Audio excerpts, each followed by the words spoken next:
Howdy, everybody. Howdy, Luke. Howdy, Nix. Welcome in. Welcome in. How are you all doing on this fine Wednesday? How are you doing? Well, I'm doing good. Doing pretty good. Doing pretty good. Just chilling. I have to go back up to my apartment for school on Friday, so I am enjoying my last couple of days of just like chilling. Literally just finished the quest. Nice. Good timing, apparently. I'm on good timing.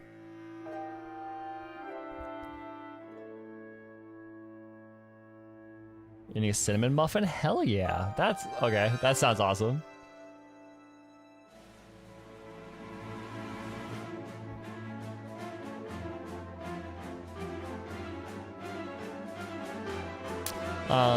Yeah, I'm doing good.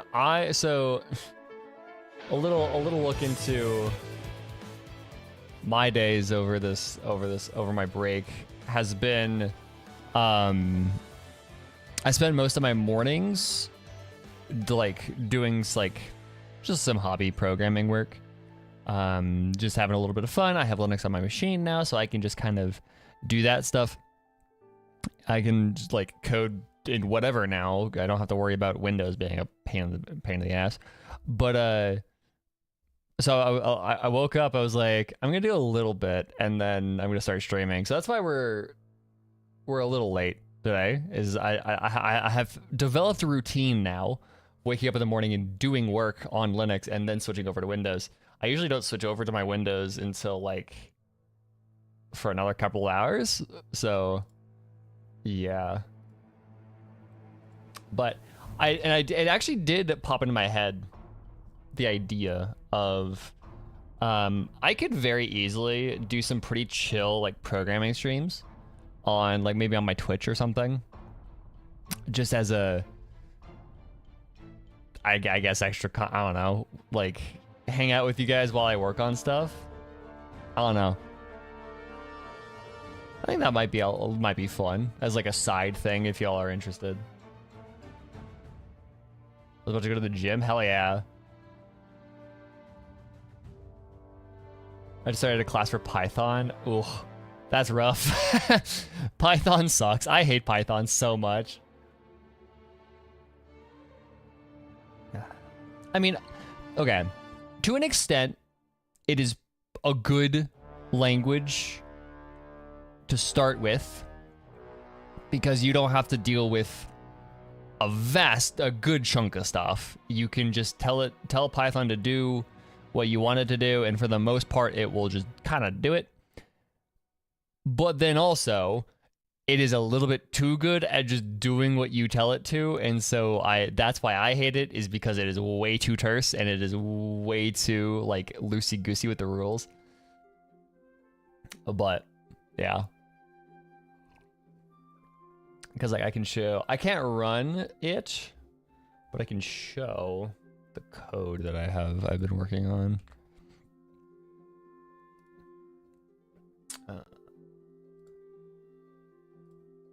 Since I am on Windows right now, and I've been developing this for my Linux, I can't run this, but I can really show y'all what I got. What I've been working on.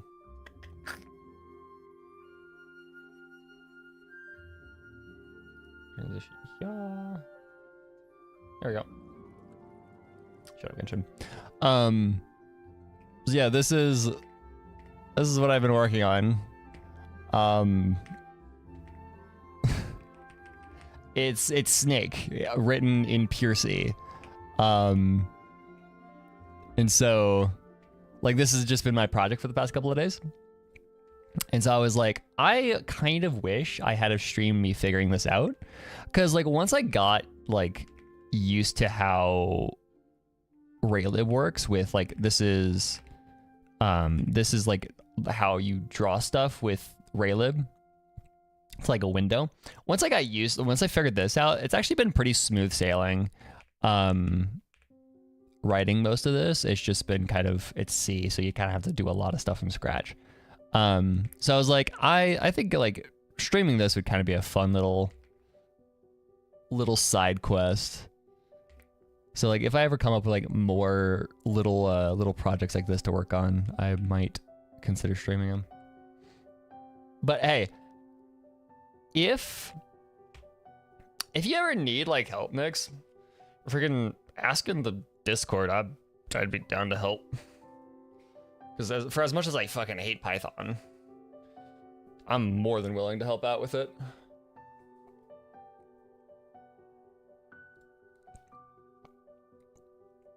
It looks so intimidating, but I'm so curious on how to do stuff like this. It's very incremental. You just kind of throw shit at the wall and eventually it works. Like, to be fair, this is not the best, like, this whole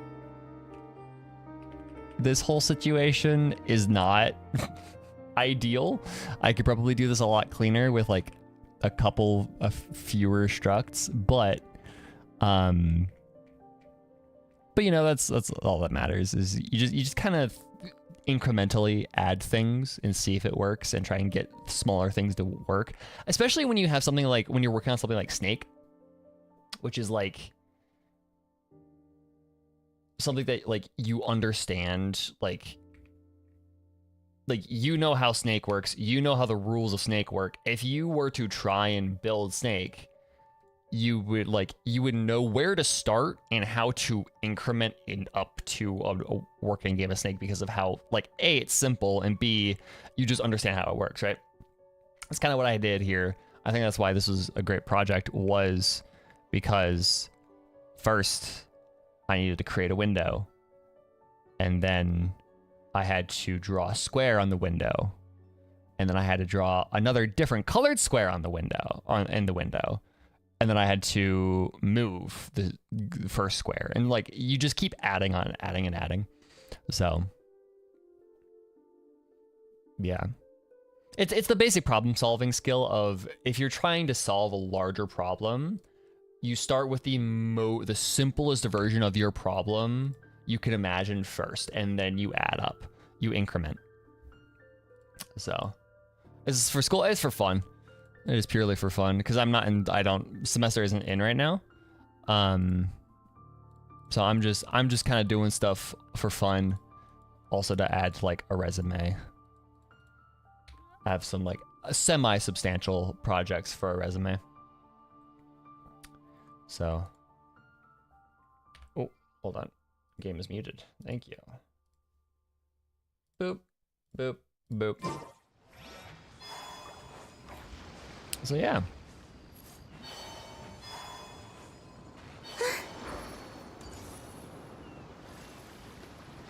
Anyways, last night I did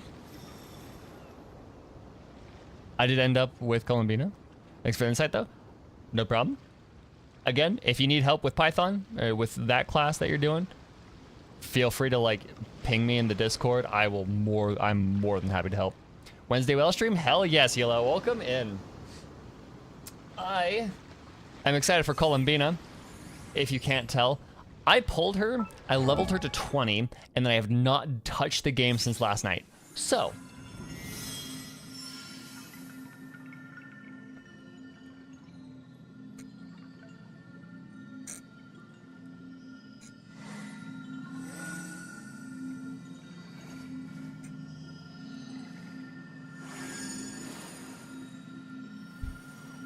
sorry about that.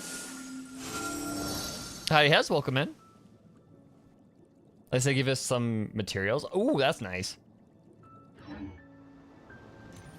That's actually really, really nice. New animation you get from the Blessing of the Welcome Moon. Ooh, there's a new animation for that. I mean, it makes sense because it's literally like you're buying the blessing of like Columbina. Yeah, that is nice though. But I also saw Ryo saying like there's like a max of like 60 in your world or something stupid. Yeah, there's like 60 of her local specialty or whatever in any given world. So like, I don't sing for anyone in particular. so yeah, I don't know. But I wished for her. I got her. However, I still have a fat number of wishes because I got her in like what, like 30? 5, 10, 15, 20, 25. Yeah, no, I got her in like 20-ish wishes. So, does this mean more gambling? Oh, hell, what do you think we're here for, Hilo? Why the fuck do you think I'm streaming on a Wednesday? So, question. Do we go for copies of Columbina? Or do we go for her weapon? Because I will be straight up. My weapon situation for for catalysts is kind of sad.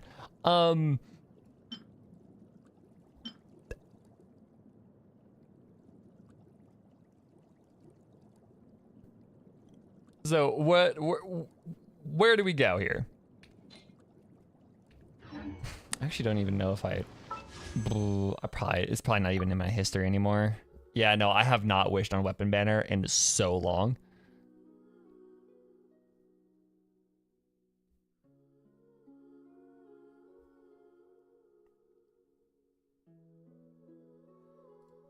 How are we approaching this?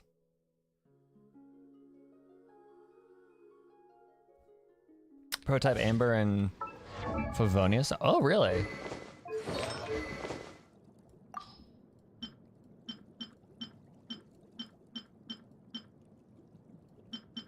I didn't actually expect Favonius to actually be that good on her.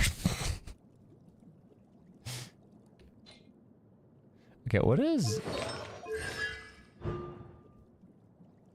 Well, immediately trigger the effect equivalent of gravity interference. This effect can be triggered once every 15 seconds.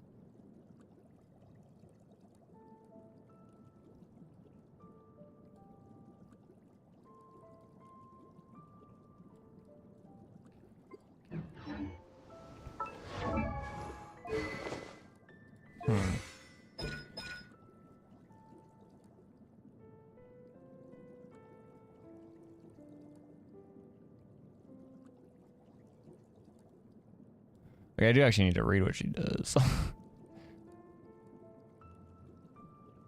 Columbina will occur special gravity once gravity is affected. Yes.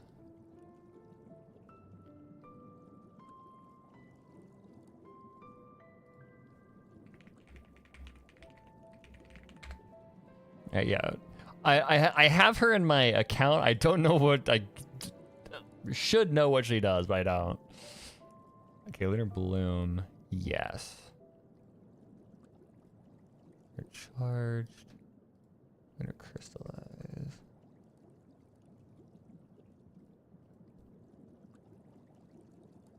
Okay.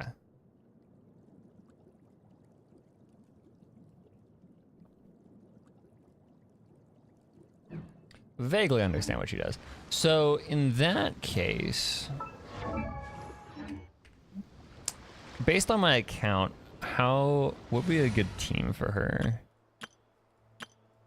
Let's see. Feed her kids. I love how it looks like the character kits have like 3 million words. Yeah, no, it's... Sometimes I miss, like... Sometimes I think, oh, like League of Legends abilities, really long, really wordy, and then I read like Genshin abilities, I'm like, okay, this is just the fluff. This is all just fluff. Okay, so we're gonna do...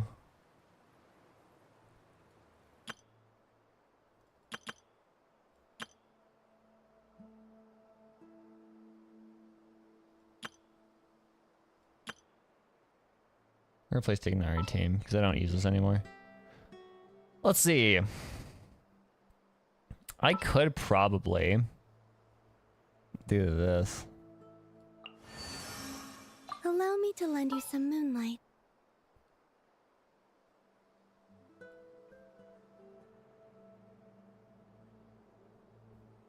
Ooh, no.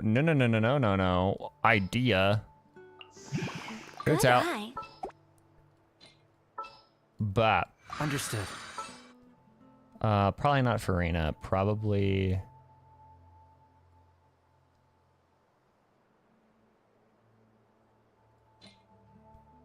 Because we have a reason to use Albedo now, right? So I'm thinking, who do we slot in instead of Farina?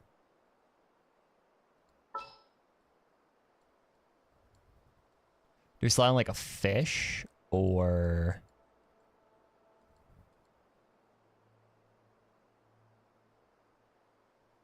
Howdy, Phantom, welcome in.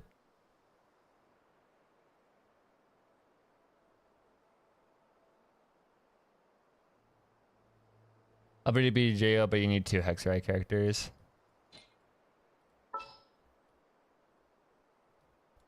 Could do fish. Behold, the Prinzessin der Verurteilung.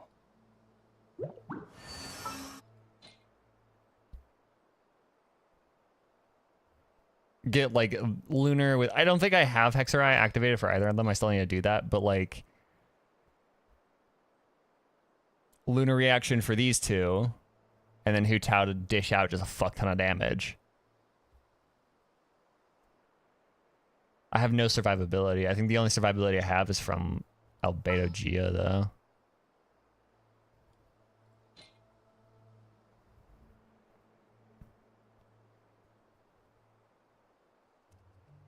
I have no HP gain.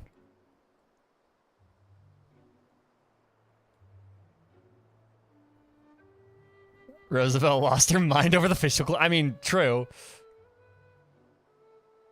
Took me about an hour to finish all of them. Okay, that's not bad. Might save that for a stream if we have nothing else to do. Huh. Okay. We will consider it for later. For now, we're gonna do. I'll just do this. Fuck it. Don't care. This is a terrible team, but do not give a shit. Okay, so her specialties, I'm assuming, nope, are up in here. I believe. It's funny how the fish will quit. Well, because he yaps a lot. I love that.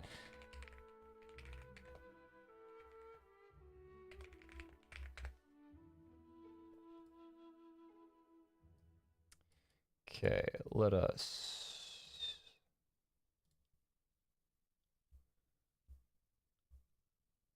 interactive map, recommended characters.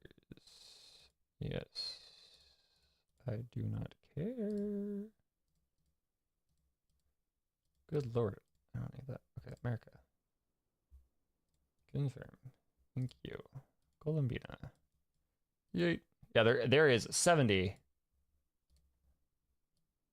in each area. Okay. Well, we shall gather and level.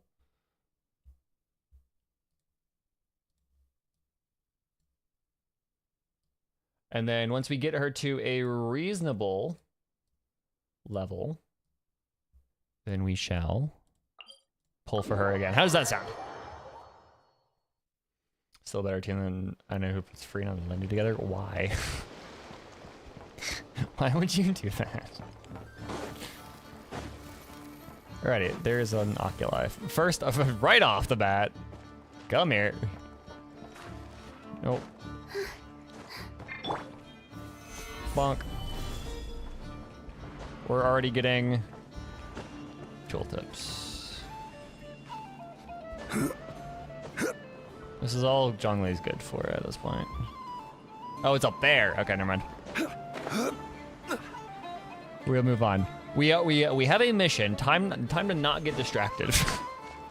I cannot get distracted. I have a mission.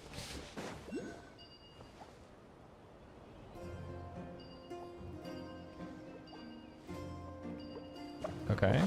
Sure, don't care. Cool story, bro. Okay. That is, I'm assuming, the start of the quest. Correct?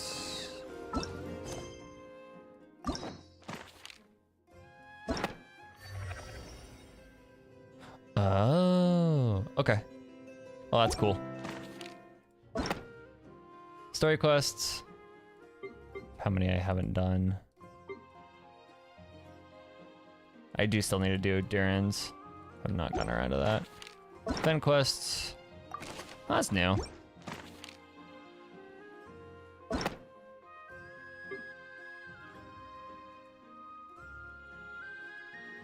So many, good lord.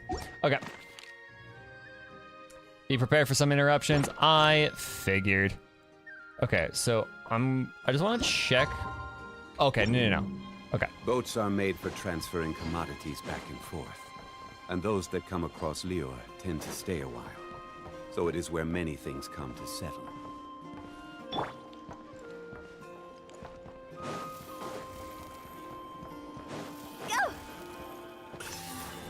Okay. So our first, we need to be over here for our first patch of them. So pretty much right at this next statue is where we are going. So let us run across water. That's actually a good idea. Straight up. Farina, you've got a job. Let us finish this quest, like this stupid ass fucking opening world quest, and then let's just fucking run along the coast.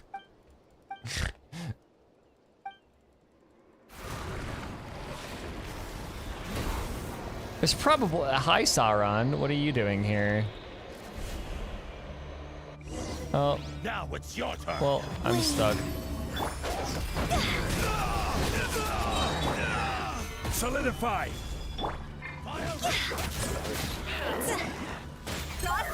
Bonk. Didn't you? No, I didn't.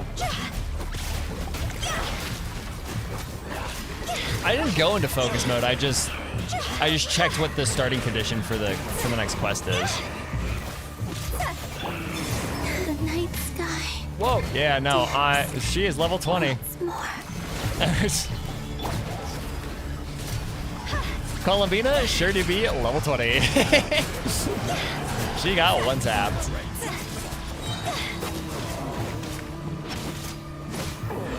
It is not that. It is well milk. Get it right.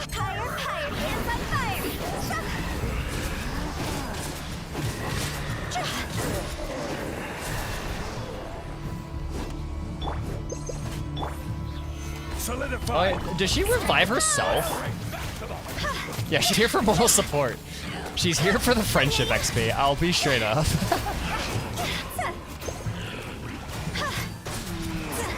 They do give milk. They are mammals, so by definition, they do give milk. Look it up. Time to go.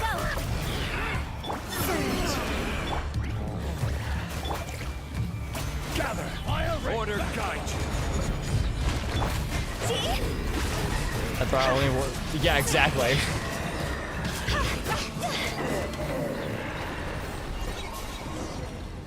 Coughing baby against world level 8 nuclear bombs. Or level 9, I forget. I honestly forget.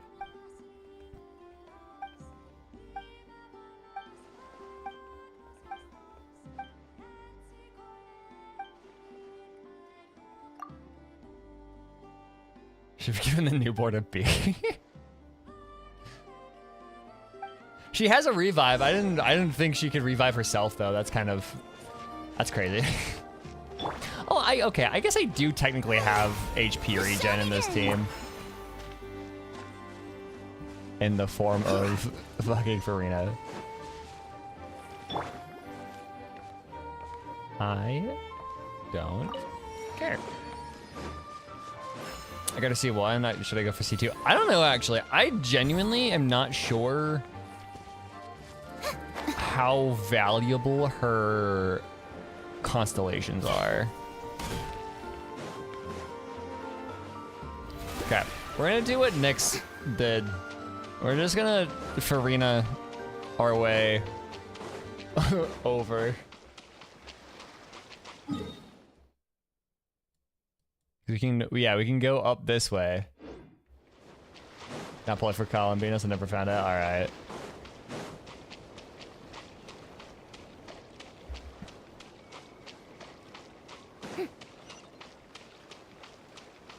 There are voices by that island. Good, dude. What the fuck? Why? I feel like there's more world quests going on here than usual.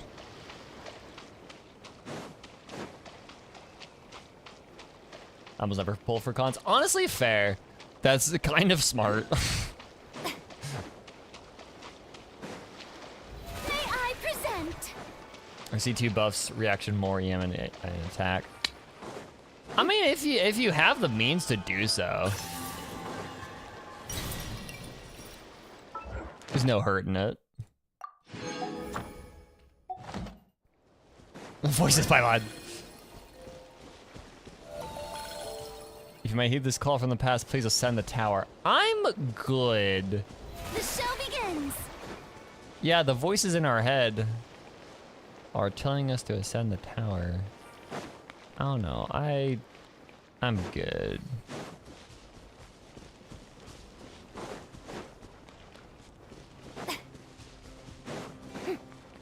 I'm fine, I think. I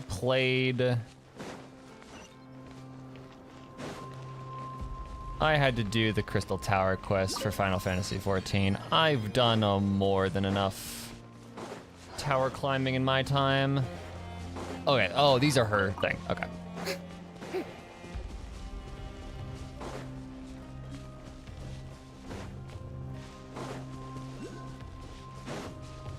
Yep.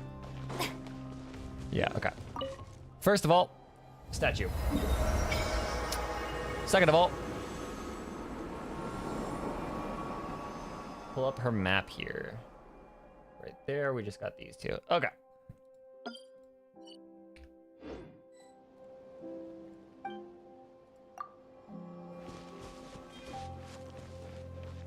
First of all, point.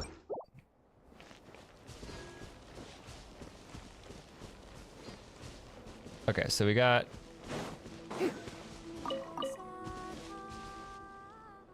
these 2.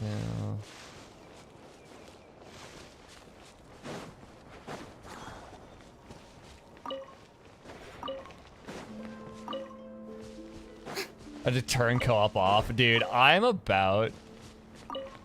just waiting for it to happen. I'm just waiting for the co-op requests to start flooding in. I actually think I might have co-op off already. So I might be ahead of the game here.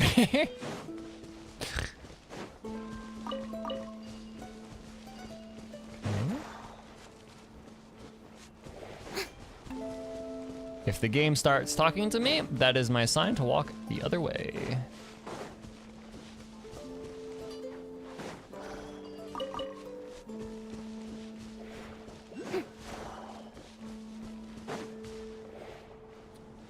Okay, there's some more over this way.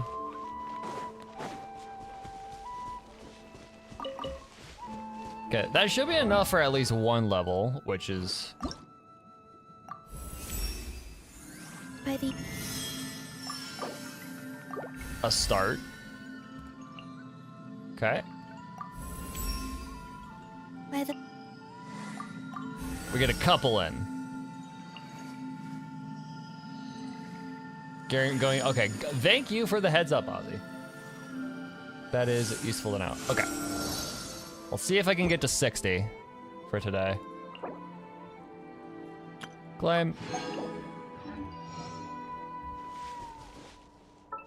Good luck, wish on standard. Let's go. Yeep. Nothing. Okay, we're good. More stardust, I guess. Okay, so we got those. We need to head over this way. Be very careful of the quest. Well, I did not realize that would trigger. What the fuck? Okay.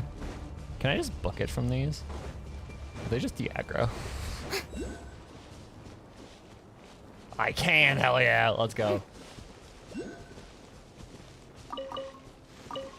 Okay, NPC, please don't talk to me. Do not talk to me, thank you. Don't talk to me. It's like me in real life. I see a random person. I'm like, don't talk to me, don't talk to me, don't talk to me, don't talk to me. Okay, so we got most of these, I think. There's more along this peninsula. The chest nearby that gives me 10? No cap. You? Mayhaps? Solidify. Whoa! There's a cliff there.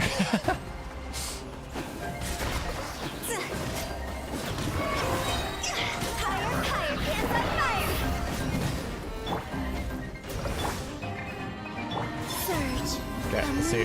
Woo! Very pretty animation. Ow. Stabilize. The show. This is order.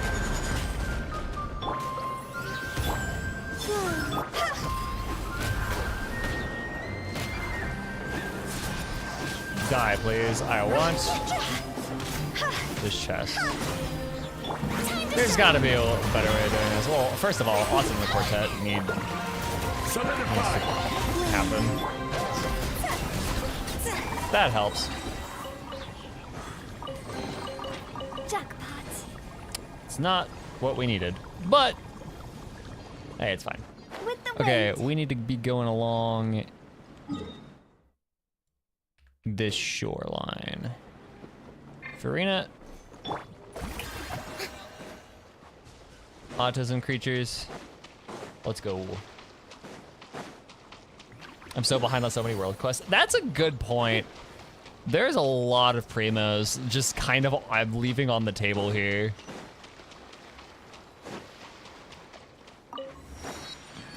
We're gonna go, I think, towards the end and then work our way in. How does that sound?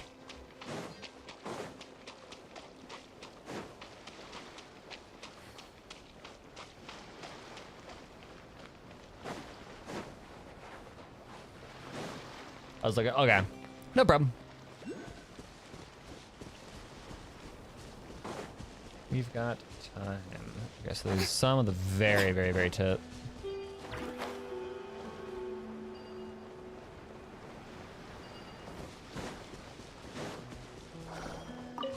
Yeah, that's kind of what I'm thinking is like that. At least it's like a source of more primos for more Columbina. It's one hell of a time sink, but like, hey, it's primos. Primos are primos. I'm not gonna argue. Okay, I think we're gonna head over here because there's a bunch over here as well, and then we're gonna work our way back in through the peninsula. Oh, good. Sorry, Abyssal Corrosion. You're just gonna have to Gather. deal.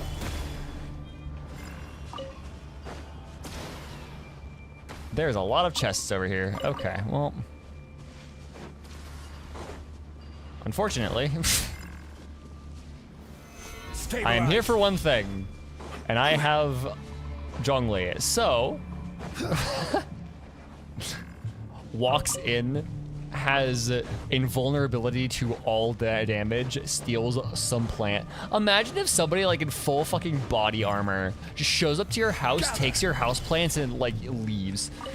Like they don't do any property damage. They don't do anything. They just walk in with like body armor and then just leave. That's what I'm doing right now.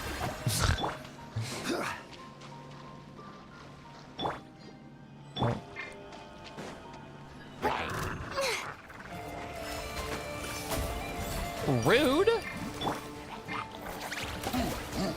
Bye. Where am I at, actually? Hold on. Wrong place. This way I go. Goodbye. No. Goodbye.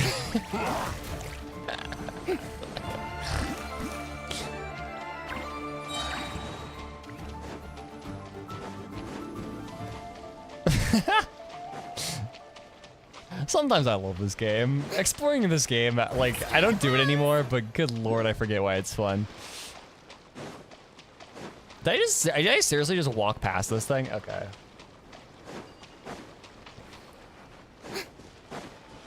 Got these guys.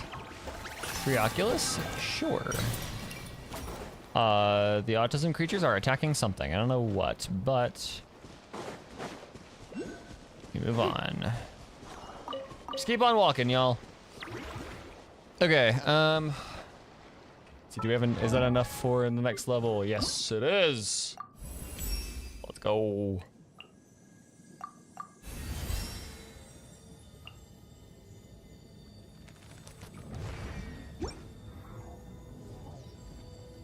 Okay. We have level 60. She is much less of a coughing baby. She might still be level 60, but at least she, hopefully it won't get one tapped anymore. Let's see, questions. Yeah. Do I have any ever?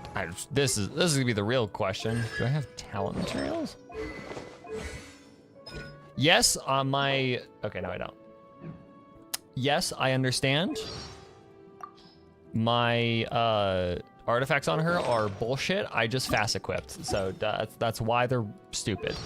Hold on, voiceover. What do we got? Fresh fruit and vegetables paired with fragrant bread. Oh, well, I suppose it is a bit plain. She has the palate of a medieval child. It's what the Frost Moon Scions gave me when I was first born in Nordcry. I'm used to sensing things with Kuvaki. It reveals the truth of things better than seeing does. Still, curiosity does sometimes get the better of me, and I open my eyes to take a peek. That's the nice thing about having an eye mask with holes. Those aren't holes, that's just a transparent eye mask. I mean, I guess.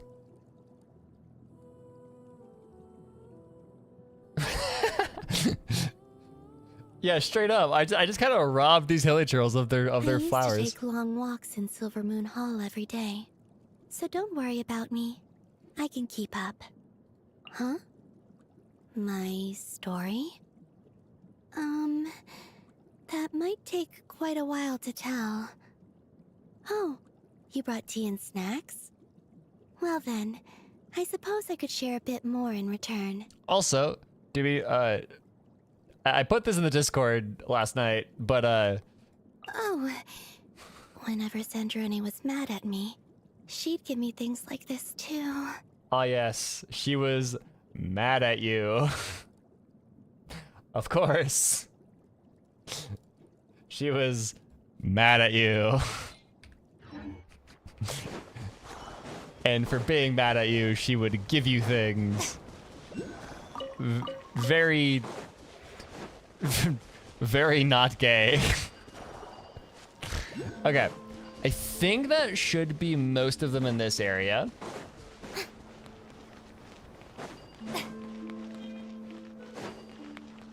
Should be most everything in this area. I'm gonna grab this teleport. And then the rest of these, this is gonna be like a surgical extraction here. So they are in this area. and then along here.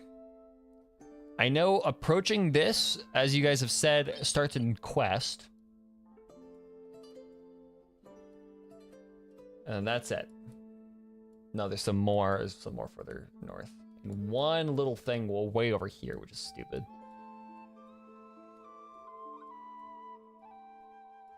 Internally, she's wondering why she hasn't been kissed. She never speaks it aloud, of course.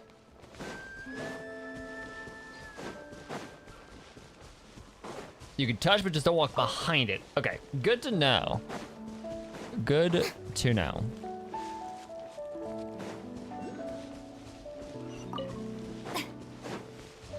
We're gonna yoink this.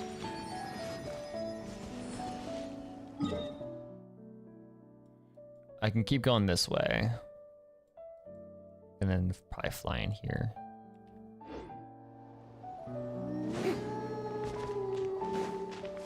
Aww.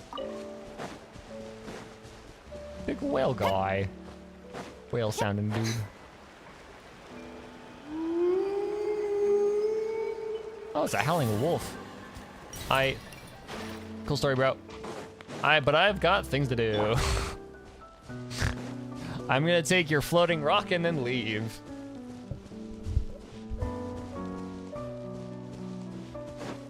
Players that have been whaled. Yeah. I mean, okay. I haven't whaled yet. I'll be straight up. Don't necessarily got the means to do that right now, but hey.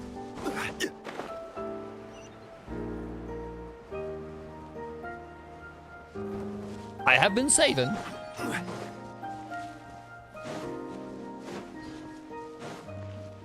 So we've got funds. I mean, not like a lot, but we still got something. Okay, so I don't want to trigger this. I don't know what this is. Meeting Point Chronicles. Just kind of skirt by and hope. It's Varka. Okay. Varka, you didn't see me. Varka, you did not see me. Okay. Where are we at?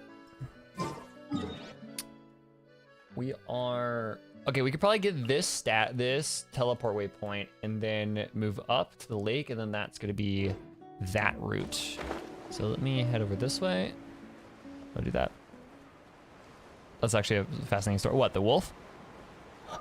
So far, like, it's taking a lot of my, like, willpower to not just dig my teeth into a lot of these world quests, because they are very fascinating hooks so far.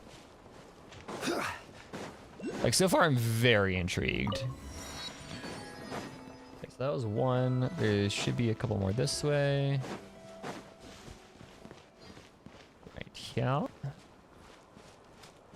1, 2, more over this way. And then a bunch along the lakeside here. Okay, don't care. I'm before the stream turns into 4 hours of doing the world quest.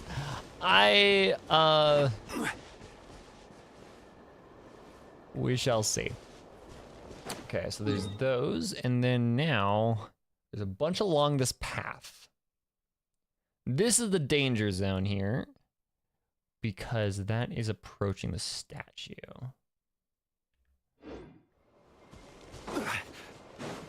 But I should be able to get there safely. How many do I need? I need 10 more for 70. I'd be happy walking away with her out at 70. I'll be straight up. A lot of Sealies. Okay.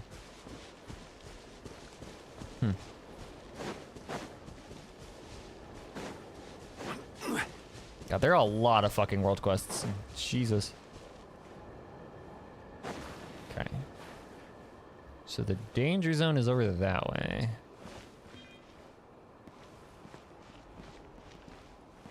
So let's just kind of yoink these guys. That's the furthest that way this goes. So if I make my way towards the statue, being careful to avoid people.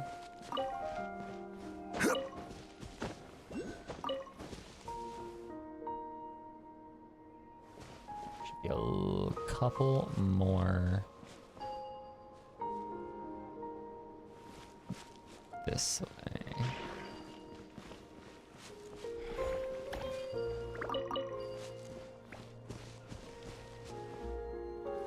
Okay. That should be everything.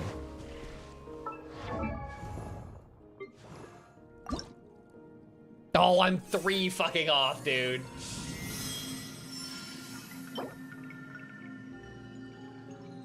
Oh, you can grow them in your certain teapot. I'm gonna have to fucking do that, dude.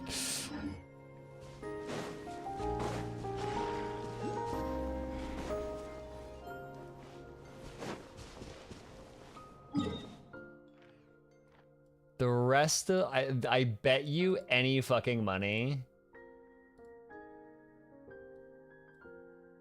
The rest of them are on the other side over there. Oh no, there's a couple more this way. Wait, nope. We got more. Oh, I could do a trial. That's a good point, actually.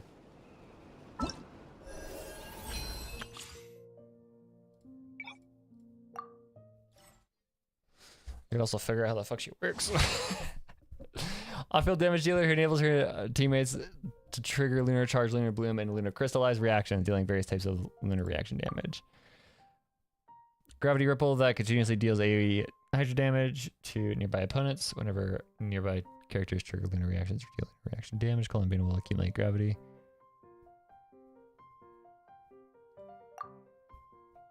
After unleashing her elemental burst, Columbina summons a lunar domain that grants different buffs. That's just not Hida Ultimate, but lunar. Understood. I love it when they just give you fucking Lisa. Like. Try not to enjoy this too much. Okay, I see.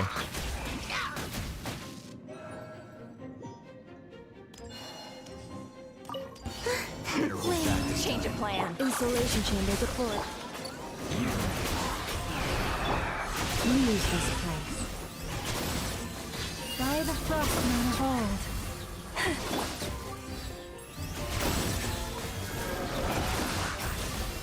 This is why you just like stand there and it just fucking does damage.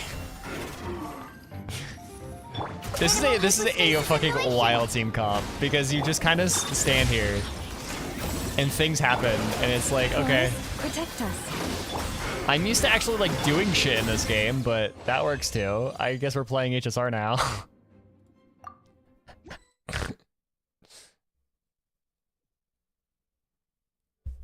Okay.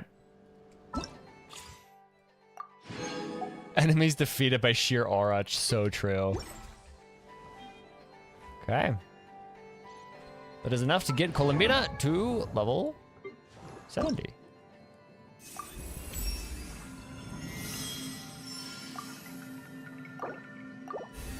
Next step.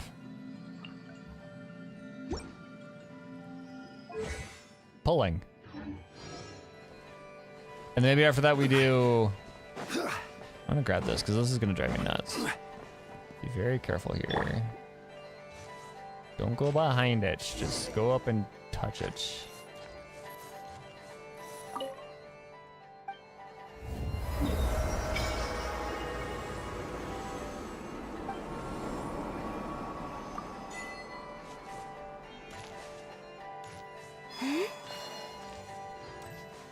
Cool. We've got that. We're good. We are good to go. Next up. Let's find the talent domain. We're not gonna do it yet, but we're gonna go there. Here. Yes. Not gonna do it quite yet, but we are. Gonna do some fun stuff. By the iridescent moon, darkness shall be cast deeper into the shadows. I really want to unlock these. I'm really excited to like unlock her check out these voice lines. Does she have one about Sandrone?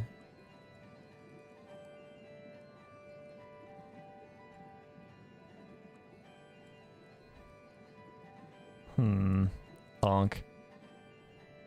Okay. Oh, does she? Hold on. Am I just not saying it? About us, the Trilunar Convergence, Lama, Nicole, Nuvolette, the Seven, Saritza, Jester, Captain, Doctor, Arlecchino, the Rooster. Oh, yeah, she has 2 about Sandrone.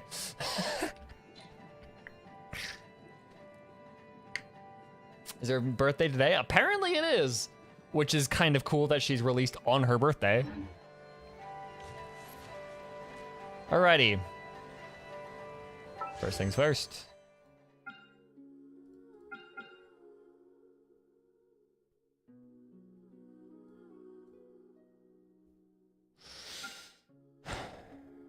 Actual coughing baby.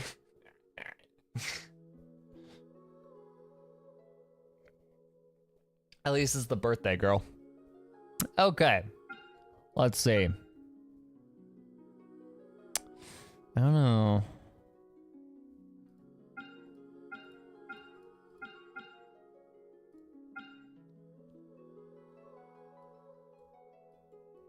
Do we? Do we go for weapon?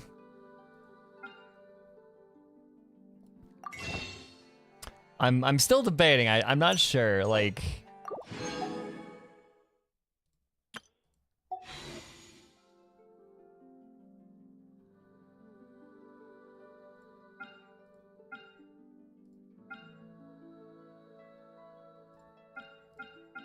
what's her weapon even do?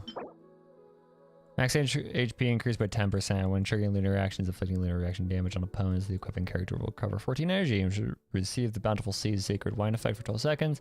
Max HP increased by additional 14% crit damage from lunar reaction. Damage increased by 60. Good lord. The weapon... that's a good point, Hilo. That's a good point.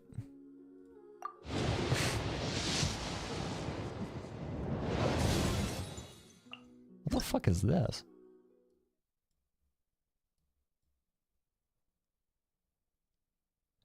You can play her as a DPS with her weapon? That is wild. Okay.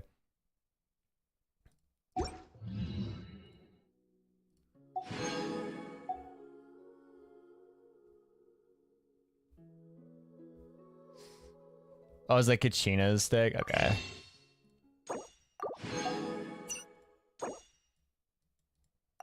Gotta redeem my things. Okay.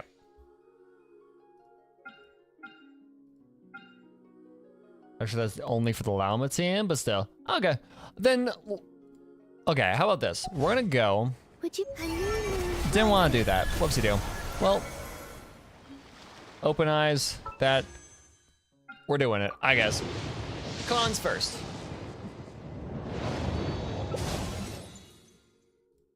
Yes, I don't actually have Aoife, but I'll take him.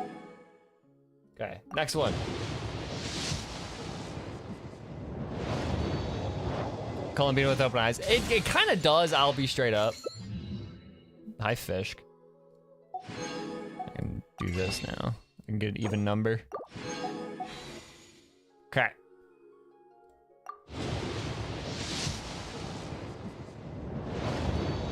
The streamer luck ain't stream luckin'.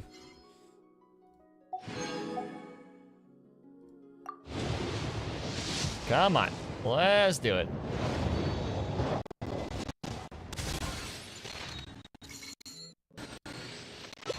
Poll results so far, 5-year-old in the fish. Yeah, pretty much. We ain't doing so hot, but that's fine. Sometimes that happens. I have her on my account. That's kind of all I need. I'm getting a bunch of Sethis. Come on. 20 more. 20 more. Come on. Okay, maybe not. Last one. Manifesting the streamer look.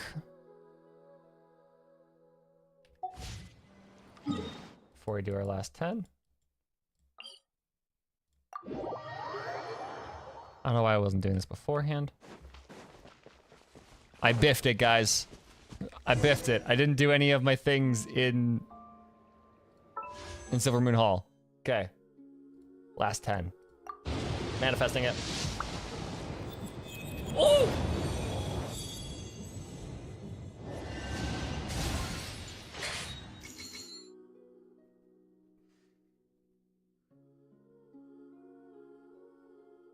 Let's fucking go.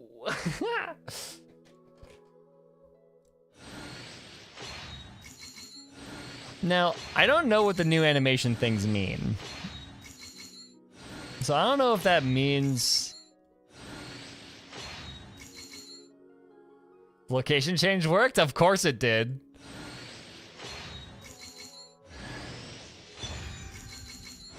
There it is, the black screen. Let's fucking go. C1 Columbina. Let's fucking do it. It's about to lose 50-50. On Sunday, we were joking about it, right? We were joking about her splash art just making the entire screen black. I did not expect it to actually do that. Like, what the fuck?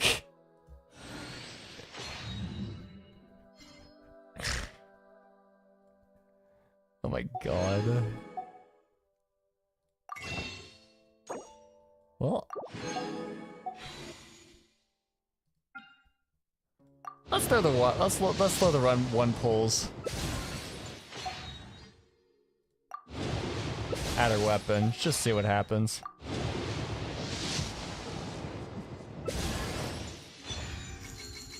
Oh, new official bow. I'm gonna put a better bow on her than Rust. I think I still have Rust on fish. I'll be straight up. I'm assuming that bow is meant for her.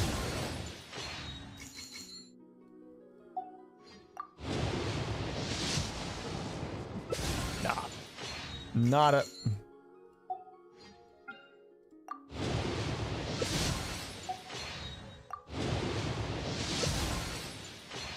It's really bad for her? Oh, that's lame. It's literally like the entire name is long German words and you just don't make it for official. What kind of heathen are you? Oh, because of that. Yeah, okay. I see. I was like, where'd she go in my list? Okay. So, C1, when she does her thing, when gravity interference is triggered, if the lunar reaction type that has accumulated as most gravity, the most gravity for Columbina is lunar charge, your current active energy will recover 6 energy. Active character will recover 6 energy, so lunar charge turns her more to a battery. Lunar bloom, your active character interruption resistance will increase for 8 seconds. That's not great. Or lunar crystallize summons a rain sea shield. The rain sea shield damage absorption is based on 2% of Columbina's max HP, so you build her HP. All nearby party members' lunar reaction damage is elevated by 1.5%. Good lord, that just gives you more fucking stuff. Okay, cool. Cool.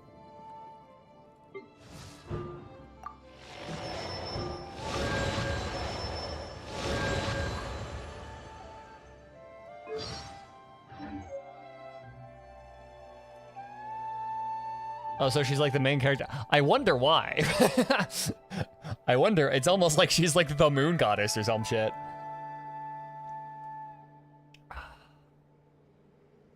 That's like her entire identity.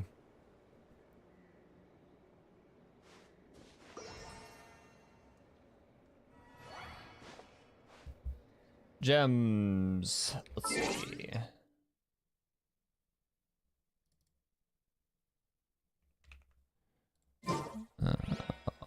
How does this work again? I think. This is other.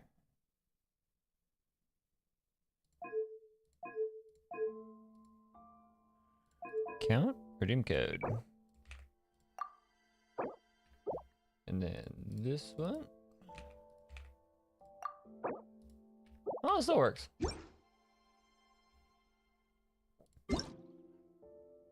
Glimall. Should be enough for one more, I believe. No, it is not. Never mind. I am now broke.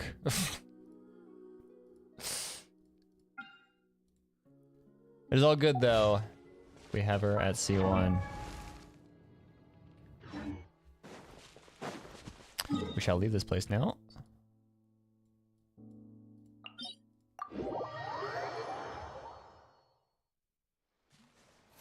Next up, let us make her not a complete coughing baby. She's this one, right? Done. Oh, talents. Yes, Moonlight. Of fucking course, yes.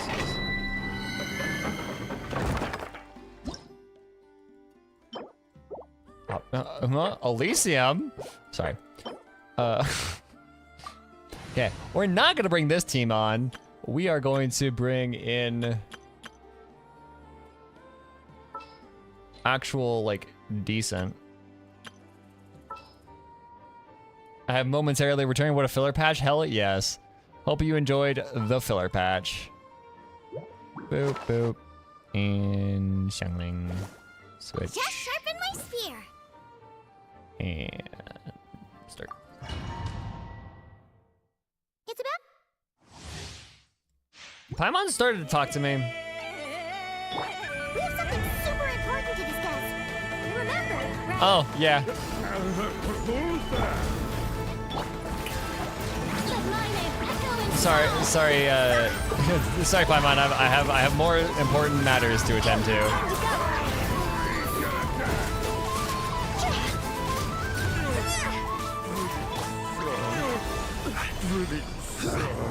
Filler patch? Yeah, no, straight up. Ah, yes, the patch in which they have released Columbina is a filler patch. Of course. Who would? Of course, that makes so much sense. Stabilize. Nice and spicy. Yoo-hoo! Huh? You're toast!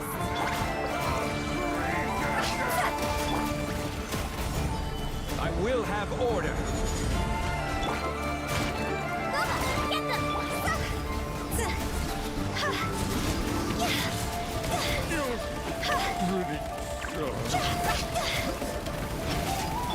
Shower me with How doesn't praise. creatures go get them? Shoot him down. Solidify. Shoot this man down. Autism creatures go. This isn't good.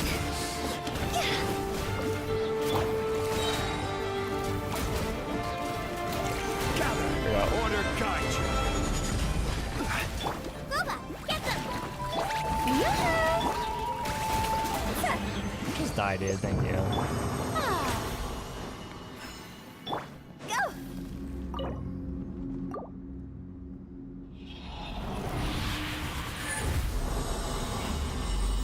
Yeah, Columbina is a filler unit. Dotoria is Scott-esque in Antagony. Yeah, no, exactly.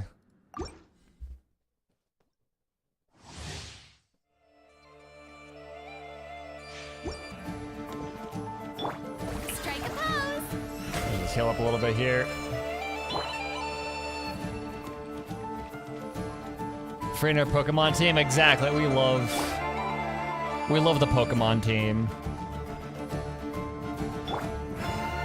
I should throw Fischl in here instead of like Zhongli or something to make it like the full-on Pokemon team. I think that'd be funny. Stabilize. It's just like various different flavors of autism creature just doing their own thing.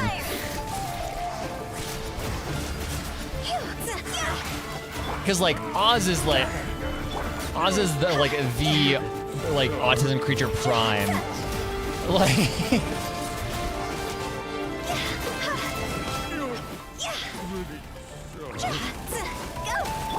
Shower me with praise! Solidify. I said you mean Mono Remembrance? I mean, okay. there's like the Anefa team, right? Come on, come down here, dude. There's like Anefa and like Columbina and Lauma and like that team. And then there's like the team that actually has like Pokemon. Right?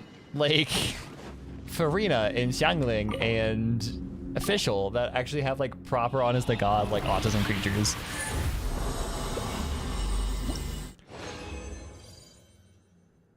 Okay. That's something.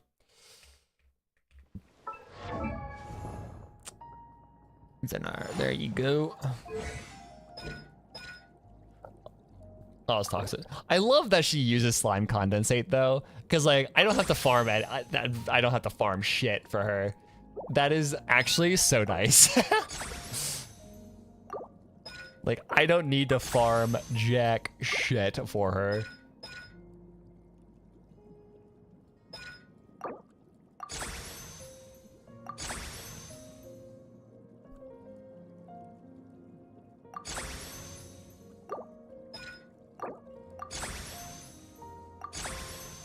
Okay. She's got something. She's got a little bit going for her. Let us. Quake! No, Zhongli, go away. This button. All the characters are some little creatures. I know, it's great. We do love our creatures. Okay, let's see. Look at Nahida here. I think. Time to broaden the horizons again. What even is my Nahida looking like? She has sack frags and decent artifacts, but nothing else.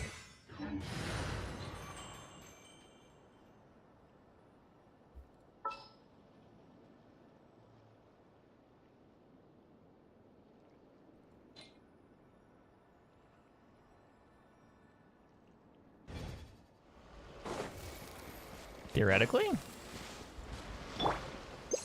Let's try it. Let's just see what happens. I'm just kind of curious now, just to see like how she plays. I mean, she got terrible artifacts on her. However,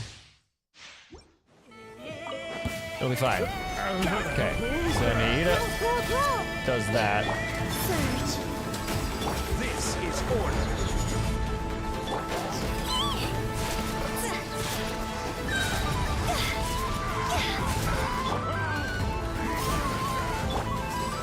Stabilize.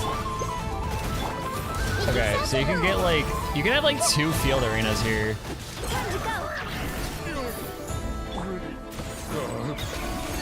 Whoa.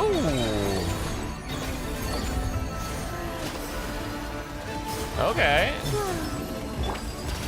Solidify. Green moons converge. Kitty's gone up. Committed to memory. Grow, grow, grow. I will have order.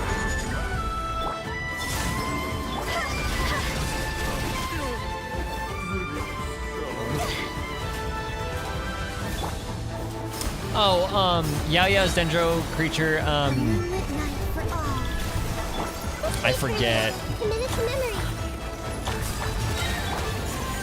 Okay, so we can get 2 fields up. Let's see what this does. Hold on, Zhongli. He's being annoying.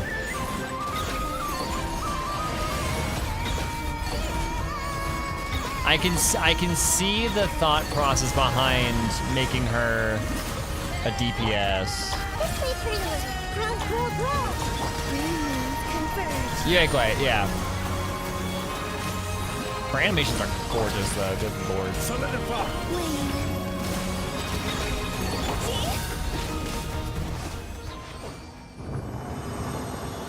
Huh. Huh? Interesting.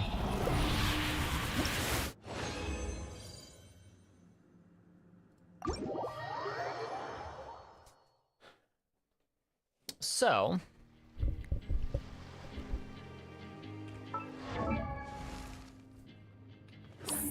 Do you think then I could run?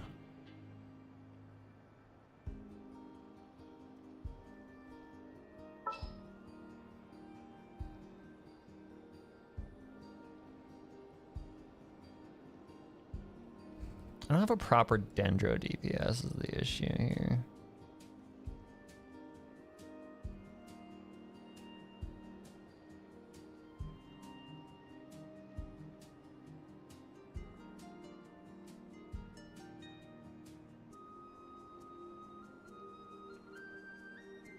The tricky part about my account is I don't really have something I probably need to work on is I don't really have a main DPS for like a proper main DPS for a Columbina team. I could probably do, you know what, okay. I don't have Hexer Eye. Behold, the Princess Endeavor. But I think the goal should be to make this work. I think the goal should be making this team work because I have main DPS and I have everybody else is off field. So all the lunar stuff is happening on field, and then I have Hu Tao doing Hu Tao bullshit. The only issue is I don't have any HP income from this, and Hu Tao's whole thing is losing HP. So I'm gonna probably, but I also play fucking Fairy Tao, so like, really doesn't matter that much. Make Dark Splash Art my PS5, but it's gorgeous fucking splash art, dude. That splash art is beautiful. Because my Albedo, all things considered, is kind of cracked. Like, I'm not gonna lie. So, I've been using him also since he came out. So, has he got new glasses? Hell yeah.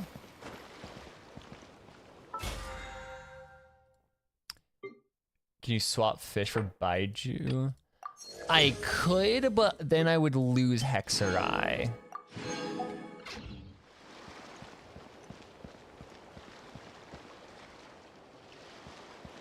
I think that's the issue with swapping anybody out for healers. I would lose Hexer Eye. Huh?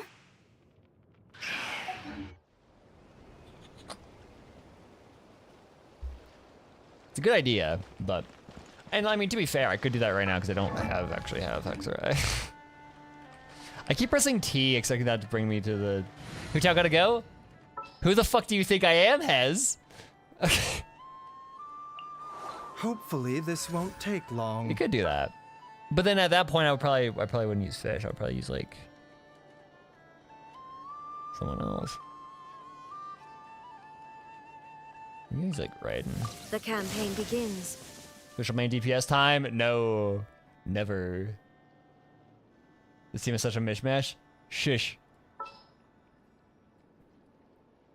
Shush. We make it work, okay? Hu Tao's not going. Stop Hu Tao with Arla. I could do that actually. I will not be silenced. No. This will be a productive partnership, I hope. I can see this. So Hu Tao with Arla. Okay, but at least Nyx's suggestion was something reasonable. Right? She is a very... Instead of just saying she's gotta go, Nyx gave Laid back. a fair replacement.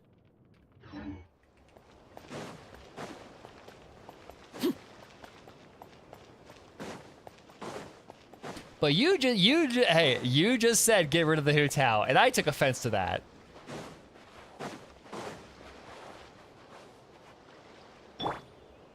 But Nyx provided an alternative, which I don't hate, because Arlecchino is also pretty cool. Also, my Arlecchino's very good, so I mean, it's fair, because I do have her best in slot. Okay. This team is probably going to be dog water. However, it's fine. Before we start the quest, I'm gonna run to the bathroom. Could be another team with a team that works. Fair enough, I guess. I guess it's a decent point. And both of these teams don't have any overlaps. Like, that's fair enough. Okay, yeah, I'm gonna go take a quick break. The Xiangtao is Xiangtao team. Hey, and that to make you happy. Yeah, whatever. There. How was that? Okay. Yep. I'm gonna take this chance to take a swift break, and then we will. Let me turn on music, and then we will get going. Alrighty. Yeah. Give me a quick second.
I am back.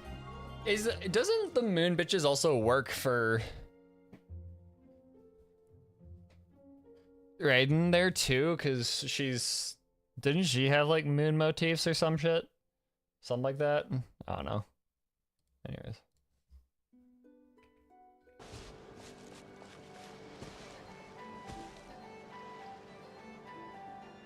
Dude, I am sore. Yoga has been beating my ass, dude. My mother's been dragging me to yoga. I'm like it's fun. It's something to do. I'm enjoying it, but like we had just a wicked like practice last night. I am straight up sore. I hate gacha games. Kind of same. Kinda same. I tried I did wear Winsmeet. I really enjoyed the bit of it I played, but I did kind of lose interest. Maybe it was just me not vibing with the game, or if it was a gacha. A lot of gachas I do not jive with. I don't know what about the Hoyoverse games have hooked me, but not the games. That's fair. That's fair. A lot of times gacha is attached to the games instead of... a lot of times gacha is attached to good games instead of the other way around or anything else. Okay. So. Should we start? Paimon yelled at us. Moonless night.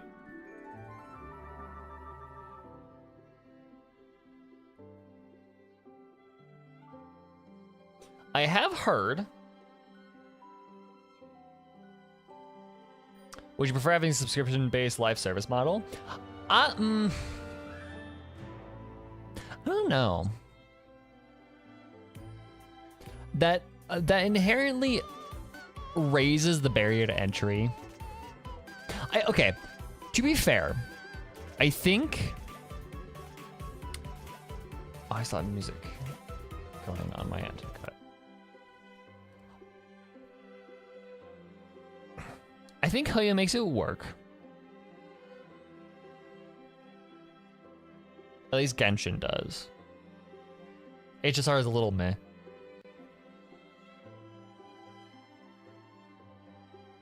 But I also think, to be fair, subscription raises the barrier of entry. Because one of the greatest parts about Genshin is the fact that it is free to play. You can just play it no matter what. Whereas with like Final Fantasy XIV, like the subscription-based model is nice, and I think it works for that game, but I don't know. It definitely is a trade-off, and I think it works for this game, especially because of the country that like the fact that it comes from China. Like that gacha is very standard in China. It is a very secure source of income for Hoyo, and you have to remember the income that the gacha has brought into Genshin has allowed it to become the single most expensive game of all time, right? Genshin Impact is the single most expensive game ever created. Because of how much money Genshin Hoyo has made from it, has allowed them to put that money back into developing it. You probably couldn't do that with a subscription service.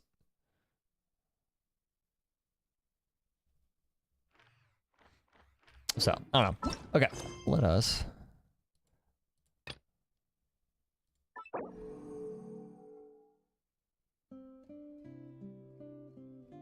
Because I did see that there is a warning, like 5 minutes in, for, hey, make sure you have ample time to complete this. How much time is ample time?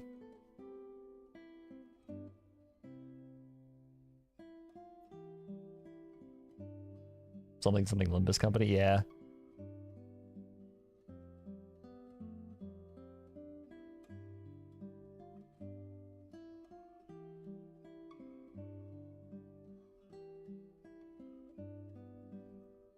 It's really interesting to me how, like, traditional... Like, how do you want to stop? True. I also have heard that the parts bleed into each other. So it gets... annoying. I like the music here. That's kind of cute.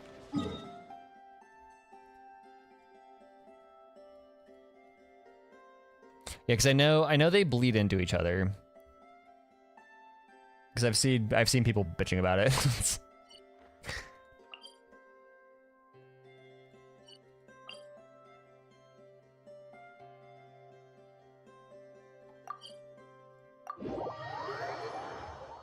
You're gonna make it to the second act? Okay. Ad Astra Abyss.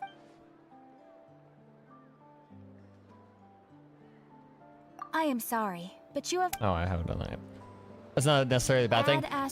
It's the fact that you can't... It's not like a natural stopping point. Because in the past, what it's been is when like two parts of a quest are like released in a patch, you do one part and you wrap up like part 4 or whatever, and then you have to go somewhere else and intentionally start part 5. And so that creates a natural like break point that you can I can stop streaming or whatever. This is just, it starts part 5 or like right after you finish part 4. Like you cannot stop in between. It runs right in, which it's kind of annoying. Give me a second, my nose is bleeding. Woo.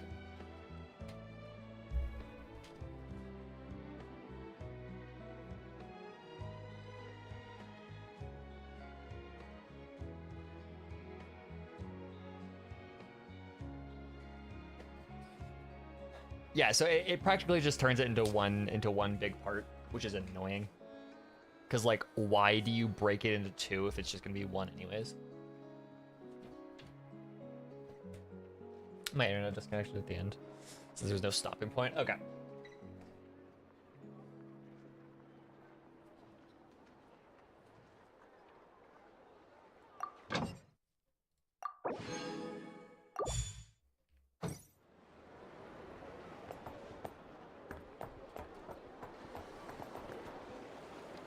I guess fuck it with Weeball. If I need to redo stuff, then we redo it. I don't know, who cares? I can't imagine this is a quest where I'm gonna like argue with redundancy. Okay, where are we going? Curatorium.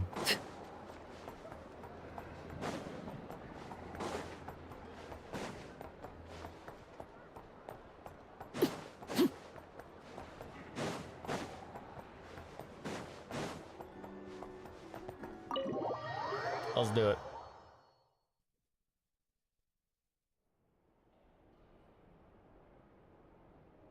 Lizard. Them. No, Ashru, don't do it. Ashru. Okay.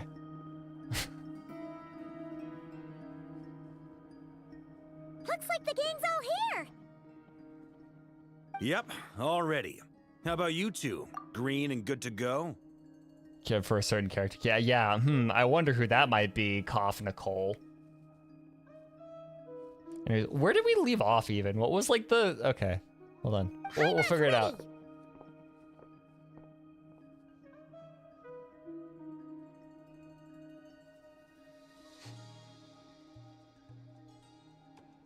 That's a random ass nosebleed.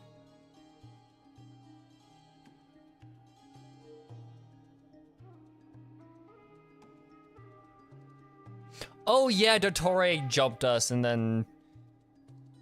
Yeah. Okay, I remember now. Go over the agenda again. Feeling nervous? No, it's just been 6 weeks. We're all a little out of our depth with this one. Okay, so some time ago, Columbina was ambushed by the doctor. It all happened pretty fast, and the last thing you saw was her vanishing into... Yes, though at the time, all that the rest of us saw was the doctor using some kind of power. Yeah. The next moment, Columbina had disappeared, and you were falling into the sea. We have to get Columbina back. And whatever the I mean, I've doctor's got it plan right is here. in Like, seizing the I don't know what Freeman's he... authority, we have to stop him before he succeeds. I wished for her. I don't know. The Frost What can I Moon say? Scions consider it our duty to rescue the moon. Zawarudo. I wasn't expecting so many others to come to our aid. So I want you to know that you have our utmost gratitude. Great. Well, first things first. Yara? Wait. What do you gotta say? Someone's here. Whoa. Yara We the queen? heard your footsteps. Although... You've been here for a while now. I take it you followed the Traveler, but I don't sense any ill intent in you. Homesteader? Come on.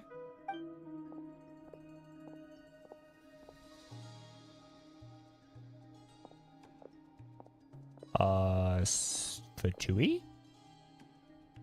I figured it wouldn't take you long to notice me. Oh, Arlecchino. Got it. Okay. We're chill. We're good. I come bearing news from my lady, the Knave. House of Hearth? We're good to go. Dottore went through the motions of returning to Snezhnaya, but it was obviously a facade. However, he has not returned to the Kuvaki Experimental Design Bureau, nor has he made an appearance in Nasha Town. Your name always being in Chinese always takes me out for a second. I know. Well, in that case, he'll be in his lab. That's kind of way fun up sometimes. north. I always wondered why he applied for his own private pad. He was planning this all along. Tell them that Sandrone and I will go on ahead. If they still intend to pursue this matter, they should meet us at the research center in the northern tip of Nodcry. Nice of Columbina's two best friends to think of us. We appreciate the heads up. Our sincere thanks to the Fatui for your aid. He's one of the good ones, I comment. Hey, I trust Arlecchino's children. Although, okay, would he be a part of the House of the Hearth, or is he just like... Lady Damselette may have left our organization, Weird. but at least some of her colleagues remain genuinely concerned for her well-being. Not to mention that the Doctor's increasingly cryptic conduct gives us great cause for alarm. Okay, yeah, probably a standard issue Fatui soldier. We have instead of crossed orphan swords many times before, but it's not personal. We're just on different sides. We don't lack humanity. And so, as fellow friends of Lady Damselette, it's only right that you should be in the know about this. Arlecchino's situational awareness has saved us a lot of trouble. I'll leave the map here with you. If you do decide to head to the research center, please proceed with caution. And remember, at least while you're in Nodcry, Lady Arlecchino's subordinates are your comrades if you want them to be. Hell yeah. This is very accommodating of you. We've got powerful friends in powerful fucking places. Just doing my duty. I shall take my leave now. If you need us, you'll find us at the Experimental Design Bureau.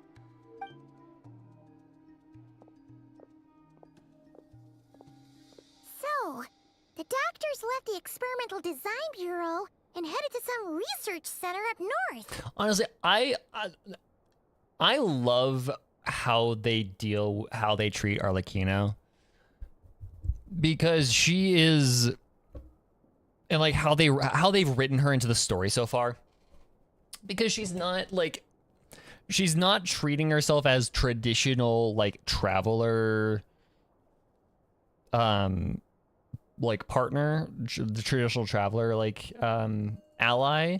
She's doing her own thing, but she's also like, if we need her, we've got her.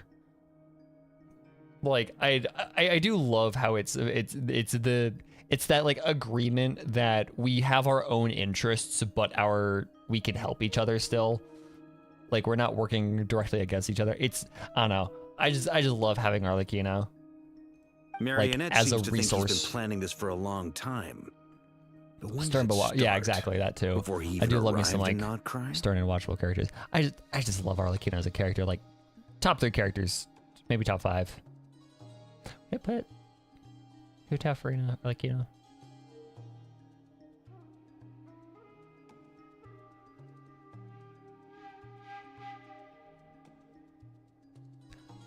I think that's a safe bet. She's in my top 3. It seems his loyalty to the Tsaritsa is lip service at most. Behind the scenes, he may even be working against her. Whatever his motives, we know that he's decisive and incredibly ruthless. Facing him unprepared would be a recipe for disaster. Nicole's one of my favorites. I love the fact that Nicole is like the yapper. Clea, I mean, okay. I was gonna say like, okay, Clea's fun, but I don't know if she's like top 3. At this stage, it's difficult to predict his next steps. I suggest we split into 2 groups. We need some people to stay behind and guard Nasha Town. Well, as much as I'd love to help, infiltrating research labs isn't really my area of expertise. Ah, yes, the child going into a fucking Mission Impossible mission. That's probably not smart. At least take Cool Your Jet's Ducky with you. It should be some help during the battle. I do like Alice. Alice is. And as for I don't Miss think we've seen Nefa, enough of Alice like I suppose on you will screen stay for to me to protect really Miss Heine? break into the top 3, but she's doing pretty damn good. Detecting operational logic. Protect Dino. Priority. High. Just in case, Servarka, I think it would be best if you stayed behind as well. You can leave the research center to us. I mean, I would have said the Knight of Yeah. Berea should probably be out on the front line, but okay, fine. Leave Nasha Town to me. Be careful out there, okay? If things get out of hand, fall back right away. Yehodo will be on hand to assist you. In my absence, she can handle any intel gathering work. You got it, boss. You guys make sure to get back here in one piece, all right? One Piece mentioned. Whoa. will. Sorry. Honestly, intelligent character, Nahida. Nahida's good. I think... I don't know. Like, they're all great characters, and I all love these characters. It's just... There's like an upper echelon of characters that are just like... How they're written just is something else. Like, Nahida, okay. She's a good character. She's a great character, even. But, like... Do I don't know. Like, a vast majority of Nahida's screen time doesn't stick with me nearly as much as anything Arlecchino, anything Farina, obviously anything Hu Tao, but you guys know. Things are moving fast. About my very healthy obsession with that character.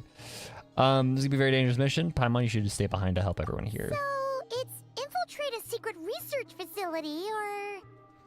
Hey, yeah, to be fair, Paimon is... How about here instead? If she doesn't talk, Sounds she like is it's quiet gonna be a because pretty she doesn't have... intense fight. She doesn't walk, she flies. So she is perfectly quiet. We all have to bring Assuming our she shuts her A-game trap. here. So, anything you need to wrap up before we leave? While the Archon quest is in a special phase, certain systems and functions will be unavailable to ensure that you have the best experience. It is recommended the experience the next part of the story when you have ample time to complete it. Then you'd better get going. Fuck it, we ball. Very well. Girl's the perfect spy, but she can't stop yapping. Exactly. She also has like a little bit of anxiety, which is that part isn't her fault. These broken machines on the ground. Someone got here before us. Could it be Arlecchino and Sandrone? I wonder. I'll make up this TP at my point. Oh, he's just out of the fucking range. That's so rude. Okay.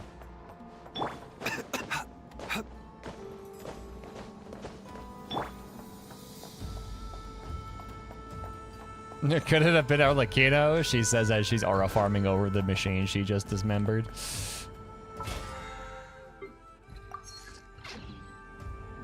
I just started the quest. Yes, I did. Thank you.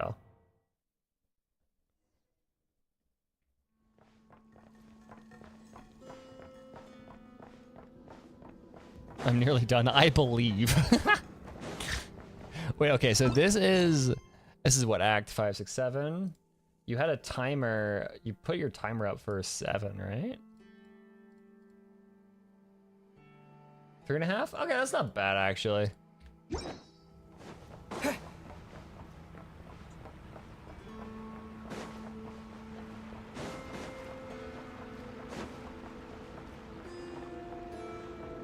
We obviously won't be doing the entire thing today, however. That's quite a welcome party.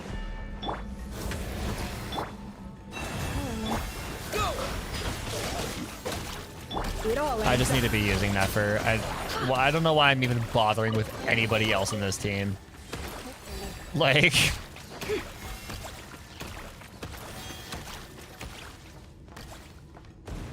Okay, so they are in cells.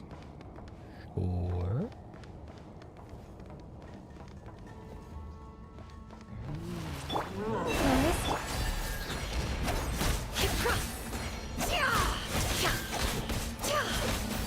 No more lies. Be silent.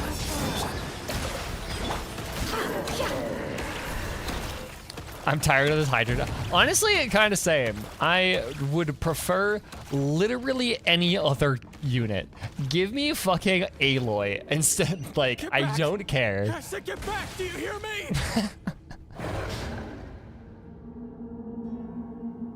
Why isn't it working? No, don't come any closer. Don't. Rippin' pepperoni is a random ass Fatui soldier. Those are Vishabs. That is interesting though, that this is getting invaded by Vishabs. Somebody ain't happy.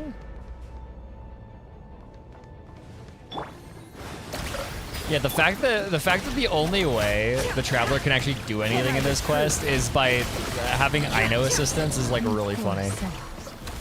May your spirits find peace. Grab that key on the ground. We'll probably need it at some point. It's a mystery mouse control that'll help us for later. Watch out. Ugh, there's no way through. Let's go around. Oh, okay, so fun thing. So while we're just kind of waltzing through here before something interesting happens. So my brother is writing a D&D campaign that he plans on running at some point, hopefully over the summer. And will hopefully be able to get to play it. And so this entire world that he's building, that he's been talking to me about, is like a core component of it is the importance of death, and like a very core like tenet of the religion center to this world is making sure people die and like carry on their final words, and then pass on safely to the other world so you don't become undead. Yeah. So bastards. Here. Hello. What's wrong with you people? What's wrong with you people? That's okay. Imagine. Okay. But my brother pitches this world to me. I'm like, I bet I'm just gonna fucking I'm gonna make Hu Tao. Like, I don't care. This is the perfect fucking world to just like rip Hu Tao out of this game and put it into. We're looking for the doctor, and we understand he might be here. Put it into a D&D game, and then I just the facility. Let my headcanons just fucking run wild. Yeah, the fact that this dude is not even mad. He's not even like, you need to get out right now. He's just like, okay, what the fuck is wrong with you? You looking to settle a score with a doctor? Good luck with that. I don't think you have many chances left. I would make a grave cleric. Perhaps. But you might have a chance to live if you start talking. 2 other Harbingers had the same idea as you. They're already inside. But what good is it gonna do? The doctor wouldn't do something like this unprepared. Seems to me that you're not too thrilled about being his subordinate. Also, is it just me, or do I sense monsters nearby? If you'd prefer their company to ours, that can easily be arranged. That was great. We need to know what the doctor is up to. Please, if you know anything at all, tell me. I'm having a great time. Recently, Estelle has been getting a bunch of lines. Ether's getting a bunch of lines. I'm having a great time. I love it when my main characters are actually characters. This is about more than us versus the doctor. His actions could have consequences for all of Nodcry, and perhaps even your homeland, Snezhnaya. Is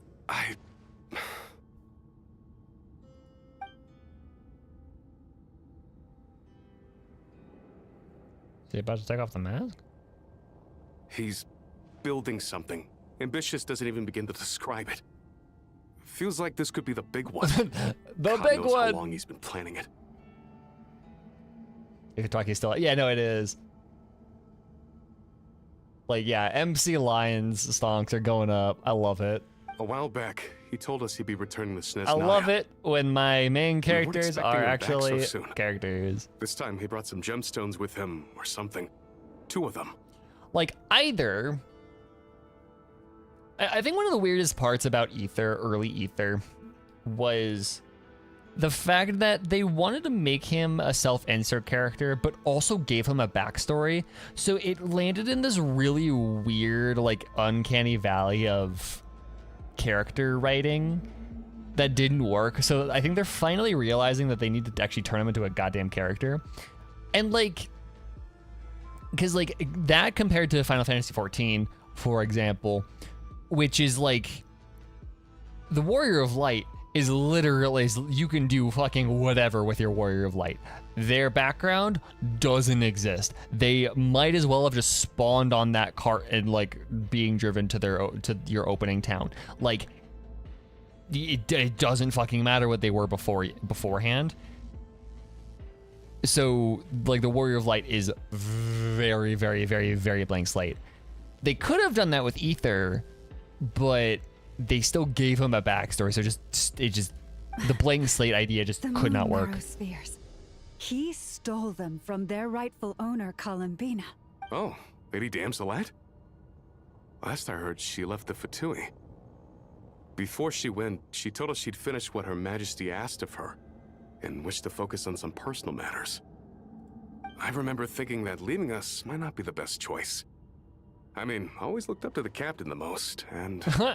Well, unfortunately...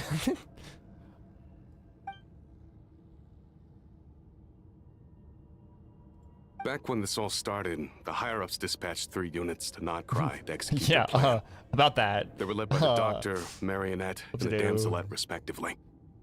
Would you give Hu Tao her hat? Hu Tao needs her hat. What, for like the D&D campaign? Probably. Yeah, I'd probably write in the hat.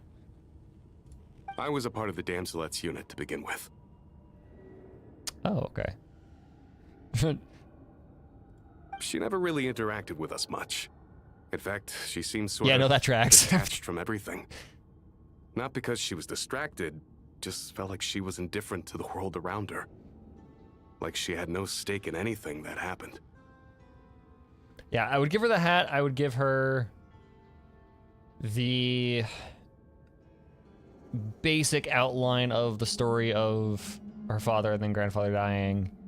Of her holding the funeral for her grandfather, and then that's about it. I would kind of rewrite the family lineage. I would rewrite.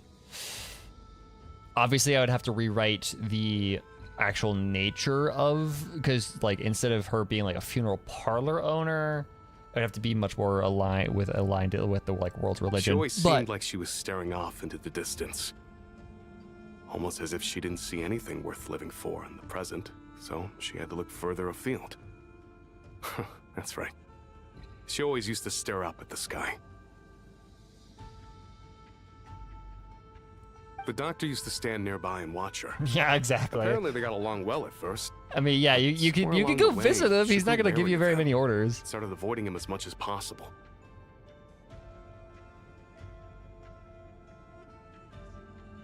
After she left, everyone in our unit merged with the Doctor's.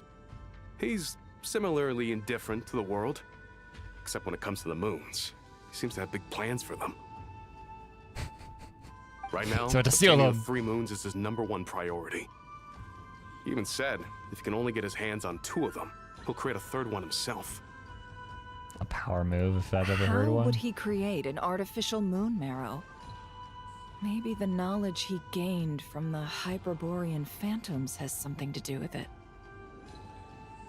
Yeah, exactly. It's like the idea I have is like she's centered at like her family's like compound, or like mansion, compound, whatever. But like she still can travel because she's just a cleric. Like she's just a funeral director and not like the owner of a parlor or whatever. Imagine you're working for Columbina and suddenly you're that's kind of like if you're working at a job and you're in like a department that like the higher ups have kind of forgotten about, so you could just kind of fuck around on Reddit all day, and then you get immediately like you get transferred to like customer service and you're like, I'm fucking out, dude, I'm out. Thank you for cooperating. We appreciate the level of detail. I get the sense that you'd serve under Columbina again if you had the chance. Would that be fair?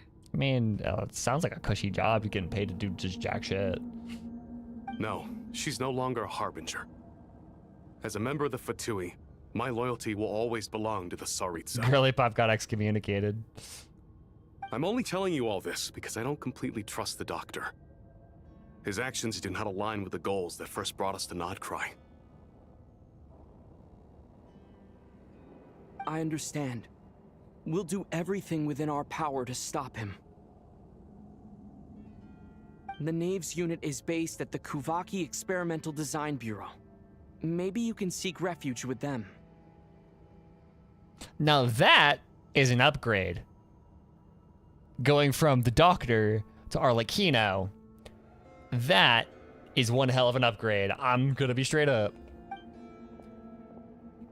Well, going from your boss being a psychopathic madman to lady that is stern and cold but very practical and knows how to run a unit. Than I thought. DBH, anything is an upgrade from Dottore? I mean, true. Even Pentala, yeah. Would you rather have a boss that is a psychopathic scientific madman or a capitalist? I fear this could be It's a hard choice. Everyone, prepare yourselves.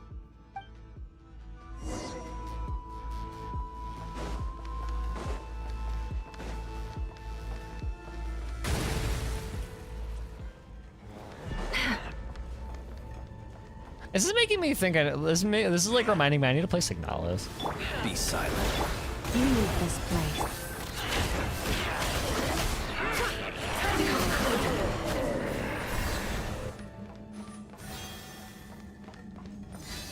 Petalona hates capitalism. Actually, he's just really good at it. But he's still willingly partaking in it and enabling it. So like.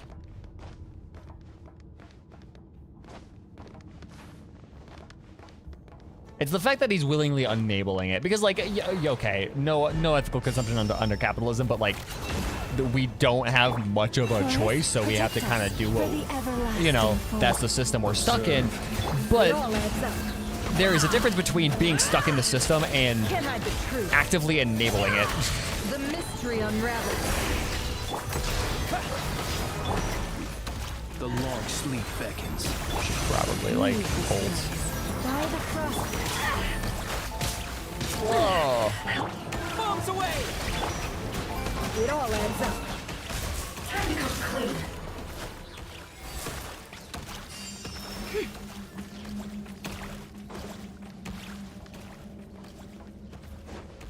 Is he speeding up? It's self-destruct. Okay, that is fair. I hate capitalism so much. I'm going to actively like contribute to the the self-implosion of the system. That's wild.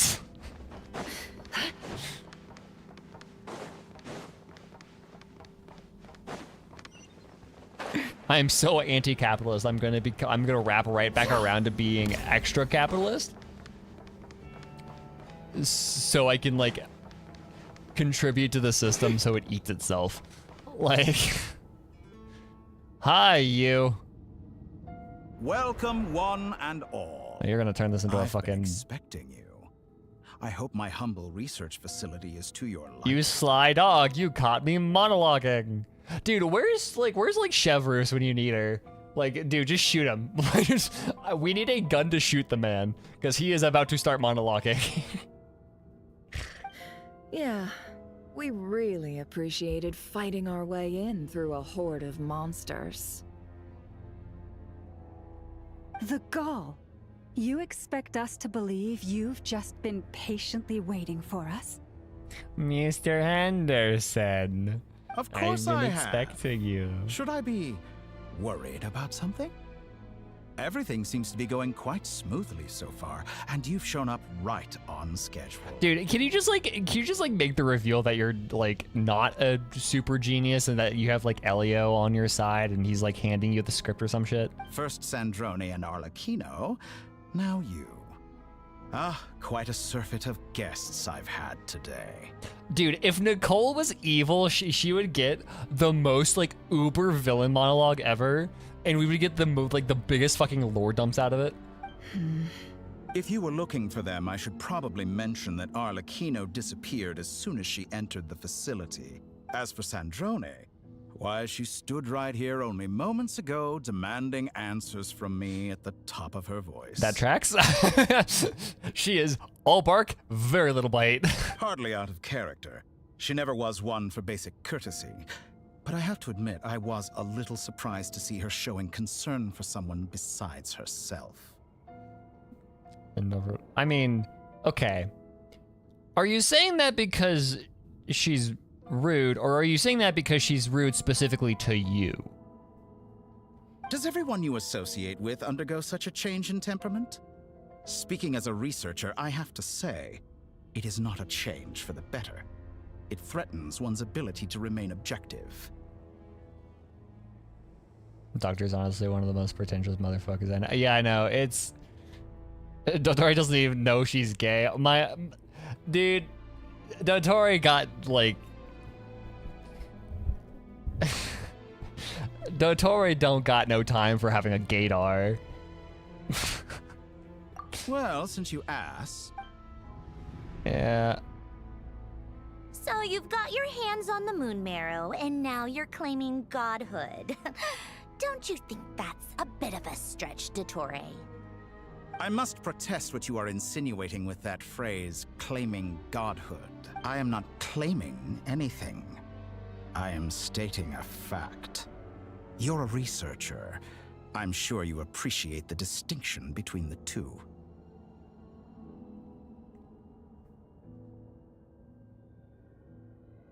I mean, if you really want to get pedantic, there's really no such thing as facts. There's only observations and the conclusions you draw from those conclusions. If you are those observations, if you are following the traditional scientific method, which you would because you're a doctor, you're like you know you were. It's neither here nor there. You're just drunk with power, whatever. Huh? Wait, you really think you're all that?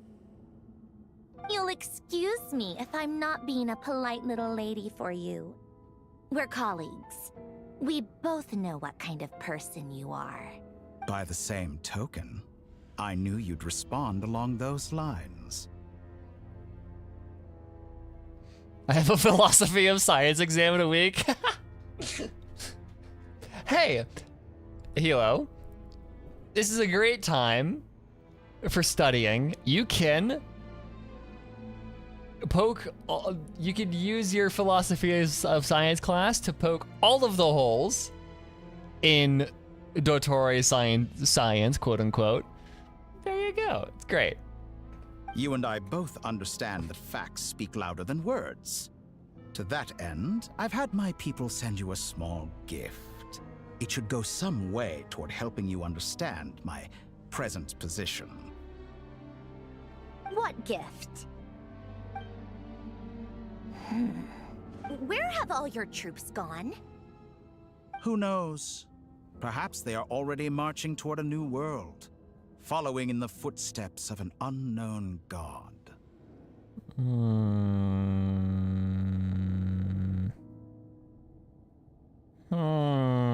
Okay. Okay, that's a curious term to name drop here. Okay, actually, can I do? Oh, HSR is better. You could switch. HSR allows us to switch language in the middle of the fucking cutscene, but Genshin can't. Genshin couldn't imagine, dude. Fuck you. Okay, sorry. I was gonna check if it's unknown god is the same as this is what they refer to Asmodee as. As vulgar and arrogant as you may be, dear Sandrone, I have no intention of taking out my displeasure on your subordinates. They will enjoy equal rights to my own.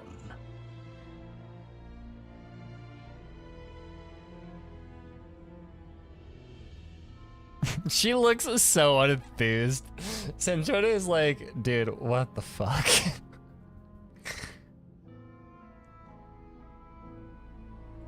You sent your people to the Experimental Design Bureau? That's the Tsaritsa's property. Yes, and I am very mindful of Her Majesty's instructions. But you know full well that they do not conflict with my present goals. In which case, All I'm doing is conducting another one of my experiments. Is there a problem with that?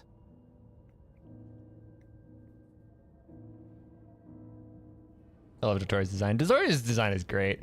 I also enjoy something that I always like. I'm gonna get back into the philosophy of science stuff, but like something I've always enjoyed is writers suck.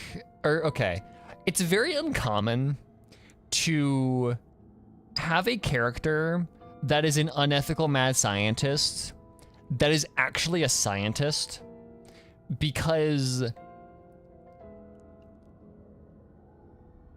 unethical science is not the fun kind of evil. It's like the I lose faith in humanity kind of evil.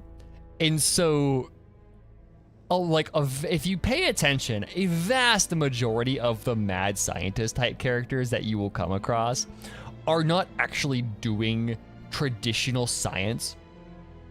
They're doing some, like, they're just kind of being cartoonishly evil and calling it science.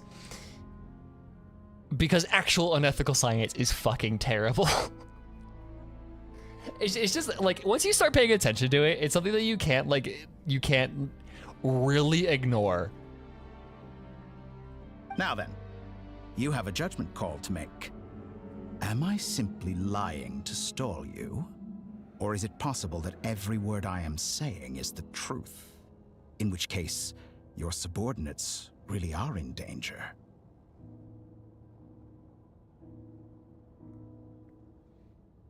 These are all unethical scientists, and NASA doesn't really shy away from it. Yeah. I mean, wasn't, I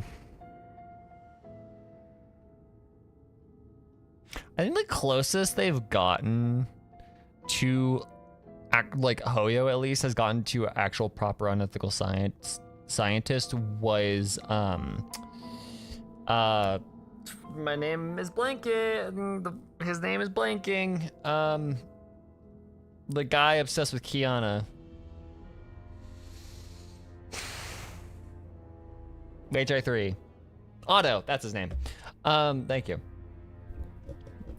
Otto was closer to unethical scientist than anything.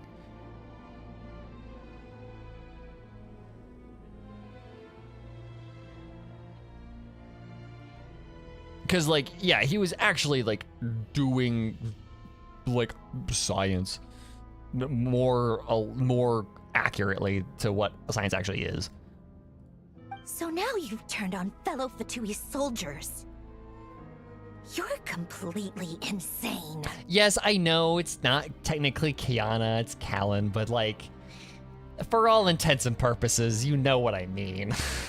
I have set a new rule for myself. Each person gets one chance. Naturally, that includes you, Sandrone. If you wish to leave, I won't stop you. We are colleagues, after all. Scumbag! Okay, she took her chance. Still, I hadn't counted on Sandrone sparing any thought for the people of this world. That's fair. Shame. I always found her self-centeredness to be one of her few better qualities. How can she ever hope to achieve greatness when she's so obsessed with protecting her little design bureau? They're called morals, Dottore. They're great. I love them. I love having morals. Like, it's awesome. It's more than a little disingenuous to speak of achieving greatness while taking hostages. Or does honor no longer mean anything to you? Honor? I have the marrow of 2 moons in my possession and will soon complete the construction of a 3rd. I will be the god of a new world. And you speak to me of honor? How charmingly naive. Those are sacred relics. You do not deserve them. Okay,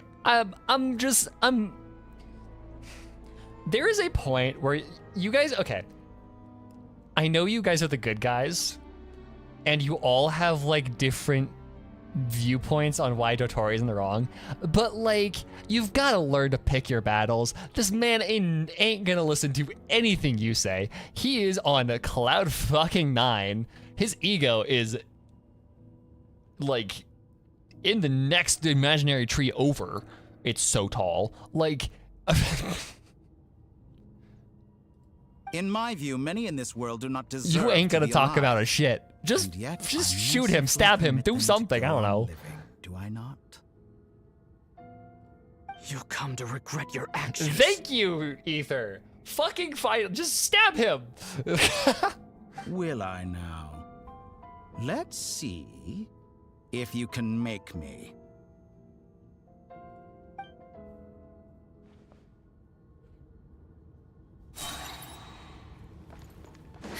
Okay. The night cometh.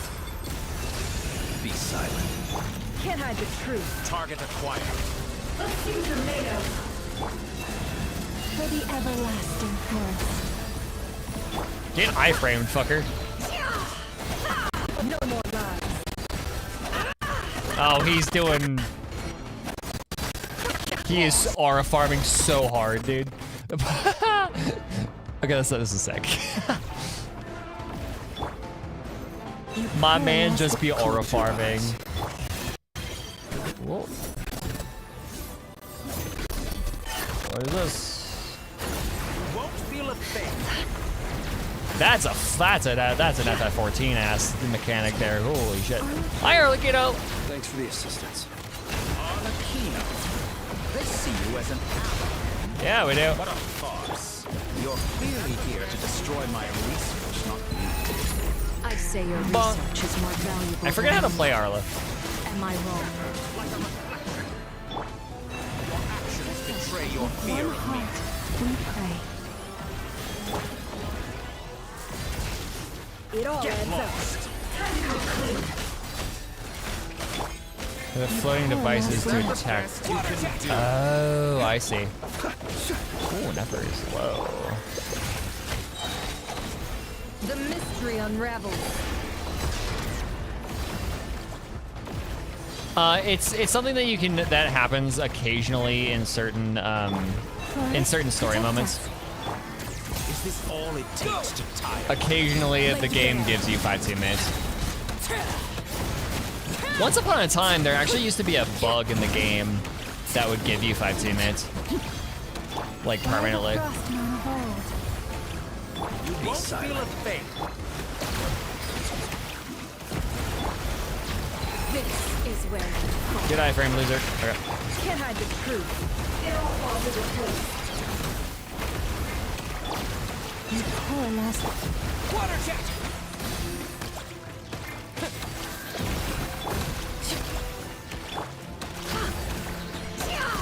No more lies. Your actions betray your fear of me. Absurd. Ouchie. Dottore is too powerful with the artificial moon marrow in his arsenal. Fighting him is futile. Quickly. How's this? Quickly what?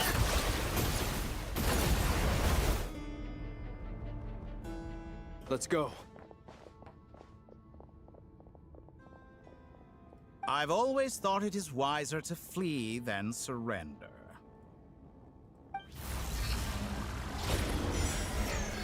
Watch out! What the? Forget about me! You should... Where's the traveler? Also, I told you to practice your iframes.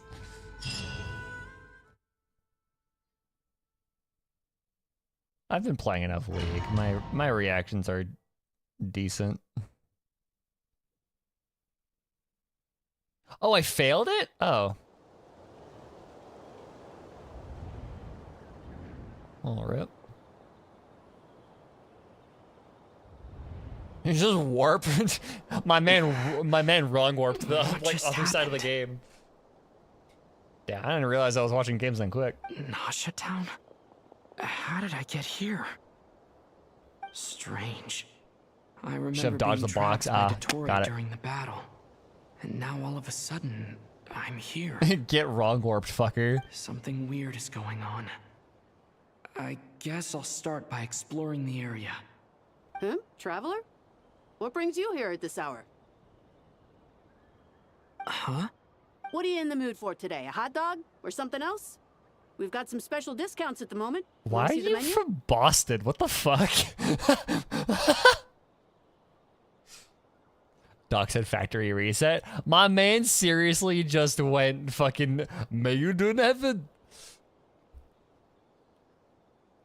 Sorry, I'm not hungry right now. Or like, Monica Magica moment. Ah, well, feel free to take a seat for now. Let me know if you change your mind. Or like, there's another thing this is a reference to. Everyone seems to be acting normal. Am I just overthinking? Oh, darling, look who it is. One of our regular customers. Get the traveler something to eat, would you, dear?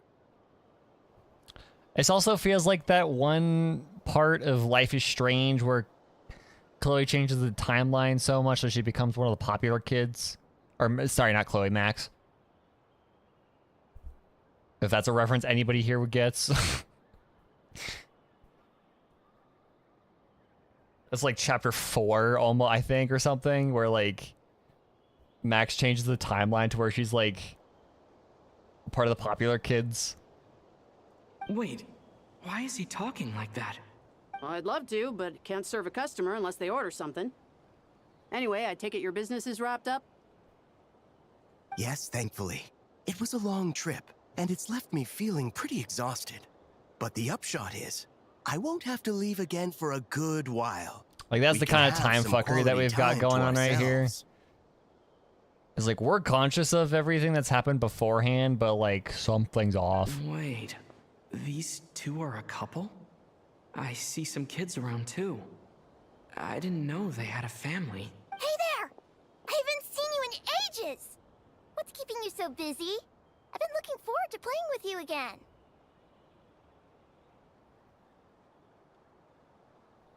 You forgot already? You're silly. Daddy brought you over to our house recently. We had some snacks together.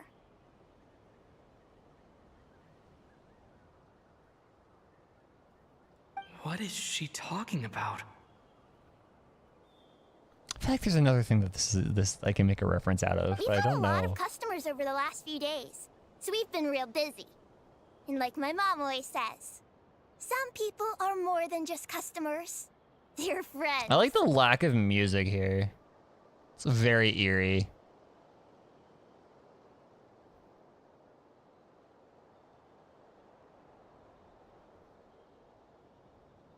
We're gonna find, oh my god.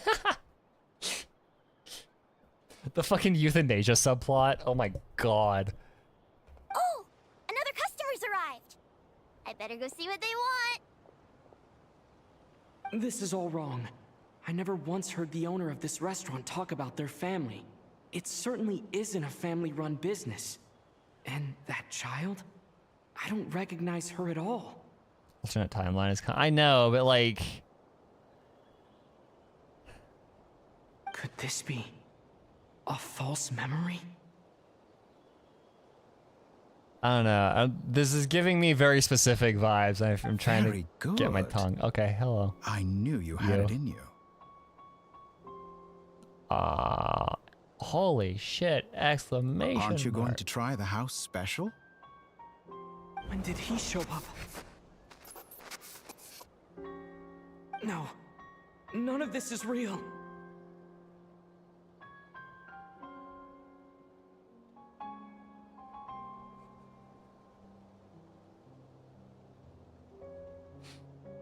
You don't seem to like it here. That's fine. We can change venues. Can we get a Bay or Bay ending to this quest? Yeah, that'd be great. Whoa, animation. Hello. What is this? Oh, okay. I thought it was a cutscene animation. It's just a loading screen. Oh, it's a transition to Columbina. Okay. I'm still still I would alive. pick the bear over you. So true. Where is this place? It took all my strength to open the moon gate, and then I leapt into it. So this is the moon's reflection? The mysterious realm beyond the gate? All I'm saying is this entire sequence with like the alternate timeline false memory bullshit, and then this part is just making me more excited for Walpurgisnacht Rising. I can't sense anything. I guess I could try opening the gate once more. Ah, yes. We're not gonna. The Occam's razor is not gonna work here. No response. The Occam's razor. The most simple solution is not the right one here. February. I know. I'm so ready. If this was the space that killed both Revier and his lover, then why am I unscathed? Or... no, I'm not unscathed.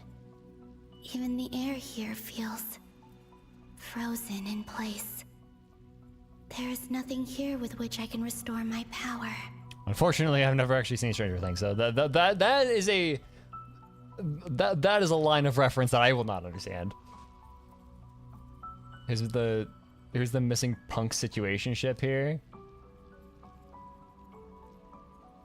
I should conserve my strength and proceed That's a with good question. caution.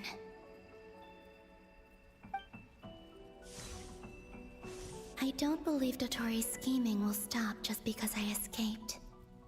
If there is any chance that I can get back to the others, any chance at all, I must return.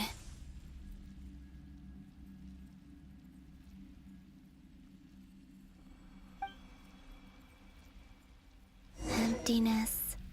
Silence. What is this place? Or maybe the real question is, what is it for? That's a good question. Okay. What's this? My looks like it responds to my power. My initial instincts would say that a place like this does not serve a purpose. It is a natural byproduct of world structure of natural processes. Golden. Like Kuvaki. Is it some sort of guide? Why does it feel so familiar? I might as well follow it. Kind of reminds me. Yeah, kind of.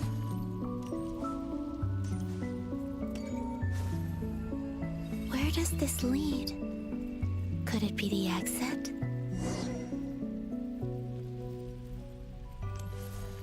Or the creator god, there's a purpose for everything. True.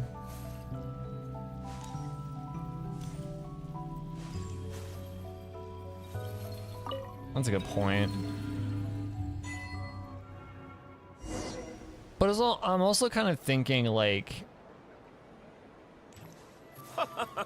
Welcome home, Moon Goddess. Is this... You also have to think that Teyvat was here before it was made into Teyvat, right? Made over already? So it's kind of... There could be natural creations that result in the moon reflection place that she gets lost in. And again, that was me saying that would be my initial thought. If I were in Columbina situation, my initial thought would be oh, this feels like this is a Goodbye for now, Columbina. a weird I hope you have a wonderful night. a weird realm that's purely as that doesn't have a expressed purpose. It's a result of nature. I will. Llama, everyone else, and me? Are these my memories?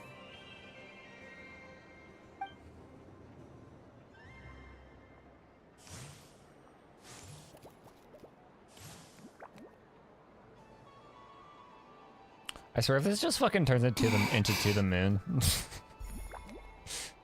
I can't touch them. It's as if we're separated by some impenetrable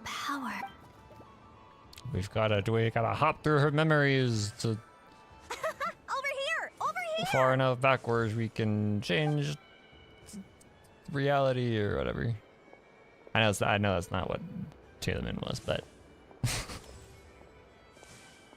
but the people in these memories pass right through me. Just like when I disappeared. If only I had known what would come to pass after that. Even so, I should still take a look around. Just being back here. No. It gives me the strength to keep going. She's physically back in her happy memories. She's like, alright, fine, let's do this shit. Welcome home, Moon Goddess. Can we just talk to you guys again? You're the genuine article. Alice was right. This Moon Prayer Night was worth watching after all. She had friends. Yes. She has friends still. That was the fortune-telling stall run by Barbeloth from the Hexen Circle. Yes, it was. Something weird gonna happen? Please, draw the first lunar arcana. This represents destiny and is the foundation for the divination as a whole. We're getting soft tacos later. My destiny. I believe the card I drew was the moon. The moon. Now that I think about it, Barbeloth's divination was absolutely right. It's almost time to draw the last card. The one that represents the future.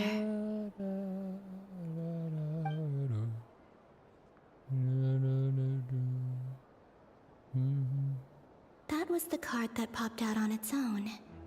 From here, I think. Oh. She's the one that does it. Kuvaki Pulse? How does that work? We're not actually in the past, we're...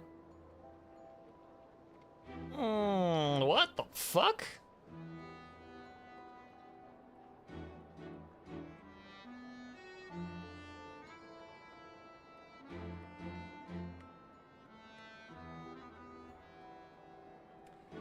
Has Hoyo truly lost it? Are we just... Are we just in a fucking time travel now? Like, did we just say fuck it? What? Okay.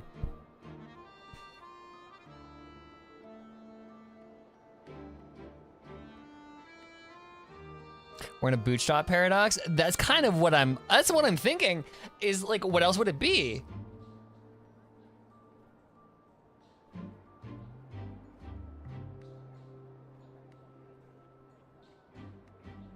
So Hoyo just now, yeah, no, and that's the thing is like, I know that Hoyo is very traditionally against time travel. So like, but they're presenting a bootstrap paradox.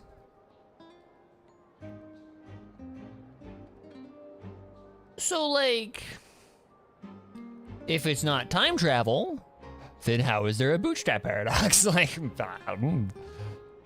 what? Shema? Fascinating. I've never encountered this before in my role as a diviner. What's going on? Did that card leave the deck? Because of my influence? All I did was try to touch it, and then... Maybe this memory space is not untouchable after all. Are there weak points in the barrier? Or is it possible that there's more to this space than my memories alone? This card is death. I need to get to the bottom of this. I'll try touching something else. Go find Sandrona and touch her. Is this the wind? No, it's gravity. It's pulling me outwards. No, Traveler!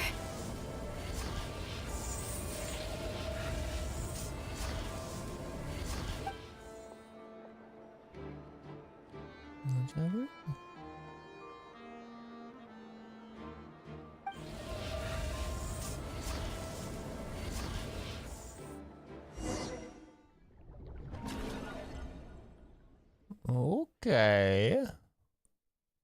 Wacky. Still trying to wrap my head around it. What could it be? Oh, shit. Oh, even Arlecchino can't break the news. Good lord. Haimon, listen to me. Of all people, Arlecchino is the one in the back trying to, like, facing away. Oh, God, okay. From the bottom of our hearts, we are so sorry. We completely understand how you must feel. The Traveler is trapped, and we all feel responsible for it. Probably gonna have so many more attachment. She really is. Dude, her separation anxiety is probably through the fucking roof right now. Don't say that! Haimon's not a little kid!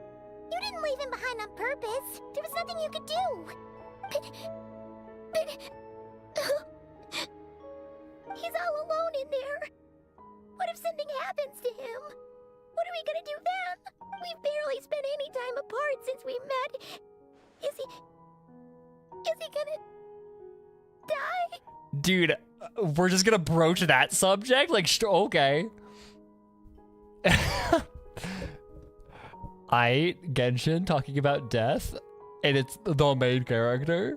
We must find a way to rescue him.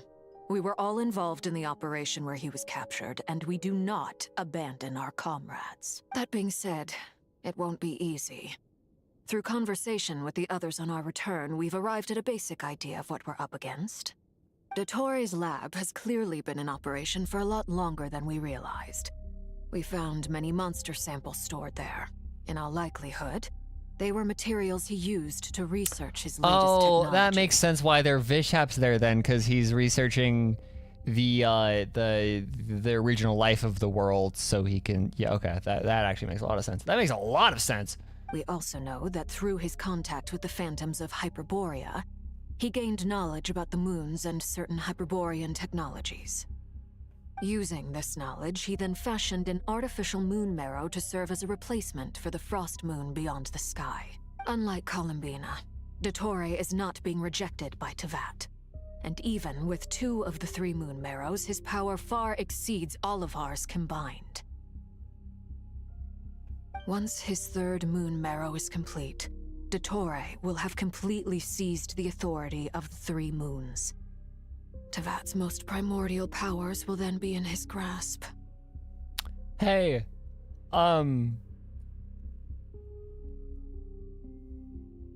just bringing this up. Where the fuck is Asmodee? Does that mean...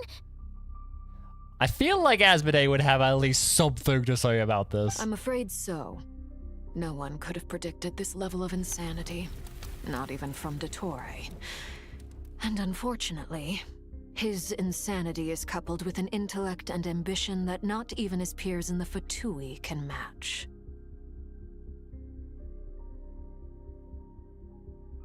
Dude, the fact that Dottore is...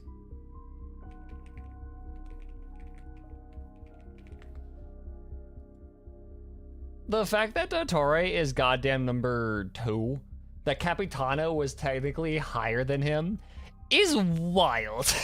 This is dire. Sounds like the world is done for. The arrogation of mankind is kind of arrogating, yep.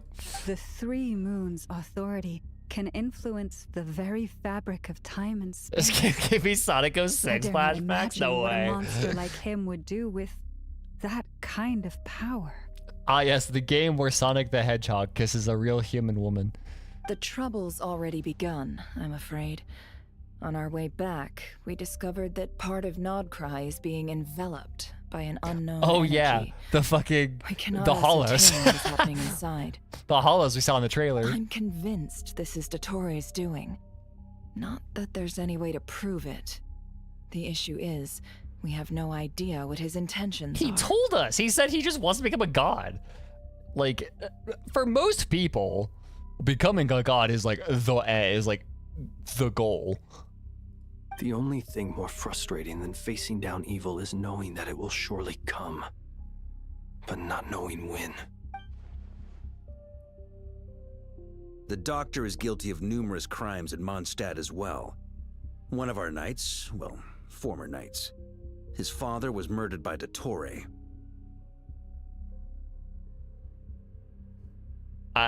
All I'm saying, Varka, is that guy is not special. I'm just saying. Like, yeah, okay.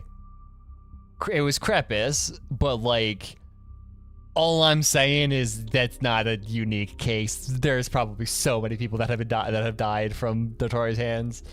His ideology and methodology are a danger to everything in his path, from individuals to entire nations. He does not feel guilt, even when he acts against his own people.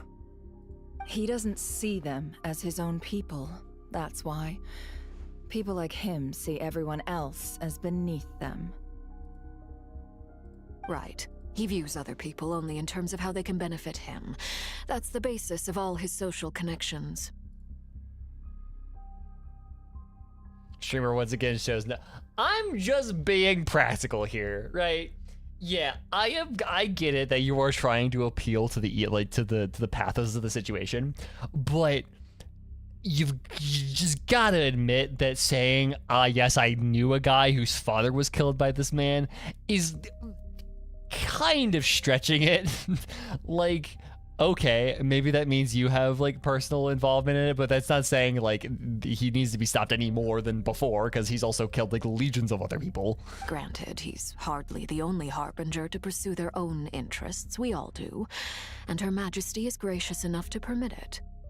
Still, her mercy has its limits. Is Mom just not gonna do anything here? Like the siblings have tattled on Dottore to the mother here. Is the mother not gonna do anything? She's like, fuck it, I don't care. Let my child murder millions. I don't. Dottore's whatever. actions have gone beyond even what the Fatui could have imagined. Usurping divine authority to become a god. For a servant of the Tsaritsa, that goes beyond being disloyal. It's treason of the highest order. Is it Tsaritsa? Supposedly, yes. Supposedly she is, but it's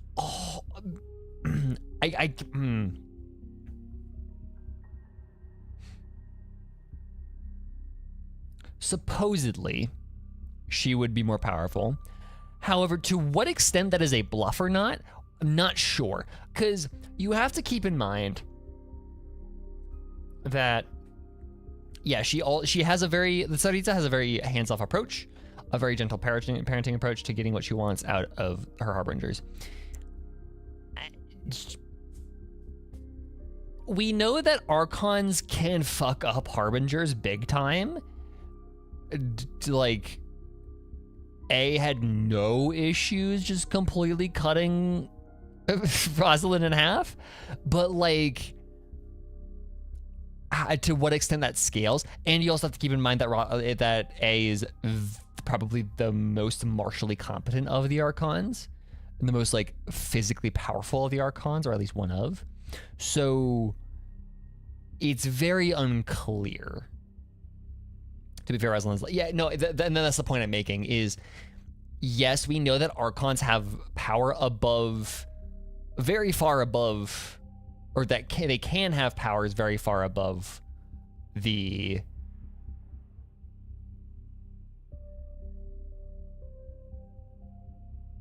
Harbingers, but also Rosalind was very low ranking in power, and we're dealing with number 2 here. So if like A showed up, I'm not convinced she could do much here. So then that begs the question of, if A couldn't probably do much here, then what would the Tsaritsa be able to do? But then also you have to think, why the fuck are they, like, how does she keep them in check, right?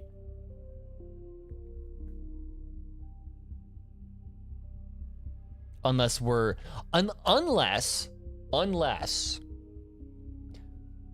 person that keeps them in check is Piero.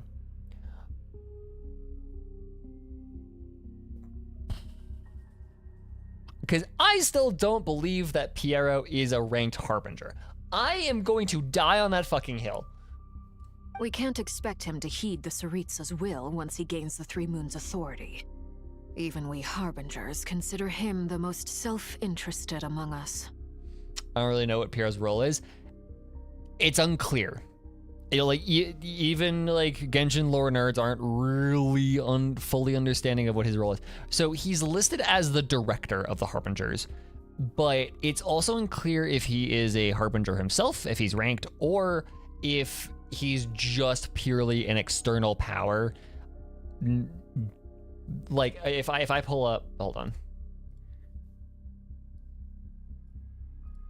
If I pull up the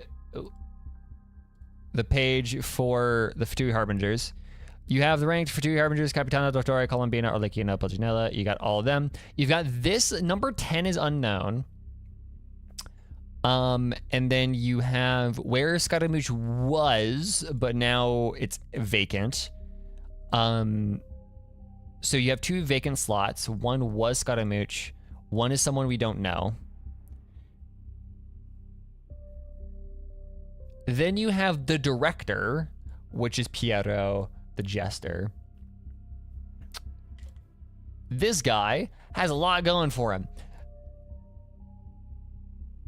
I have always thought that because he has ties so strongly to Conria, and the fact that in Winter's Night's Lazzo, he aura farmed so fucking hard, and he had such bravado and control over the situation that it just exuded so much power above everybody else that I am not buying the fact that he's number 10. I just do not buy it. Even though the fucking wiki says it, I don't buy it. And so I wonder if Piero is kind of the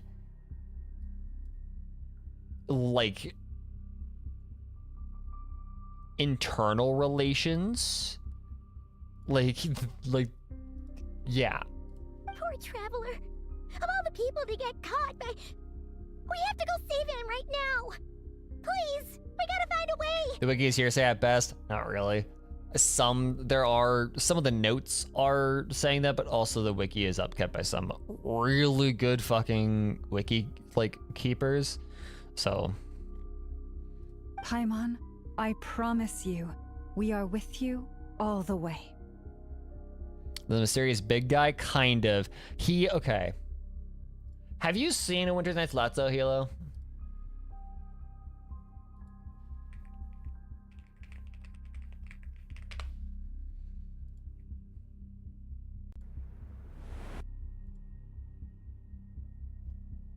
I get how you feel. I do. I believe so. But it's gonna take more than strong emotions to take down an enemy like Dottore. What we need now is more information. Winter's Night's Lazzo is the first time we saw most of the Fatui Harbingers. This came out 2022. I have a whole ass video on this trailer, by the way. But you have to be when you watch this,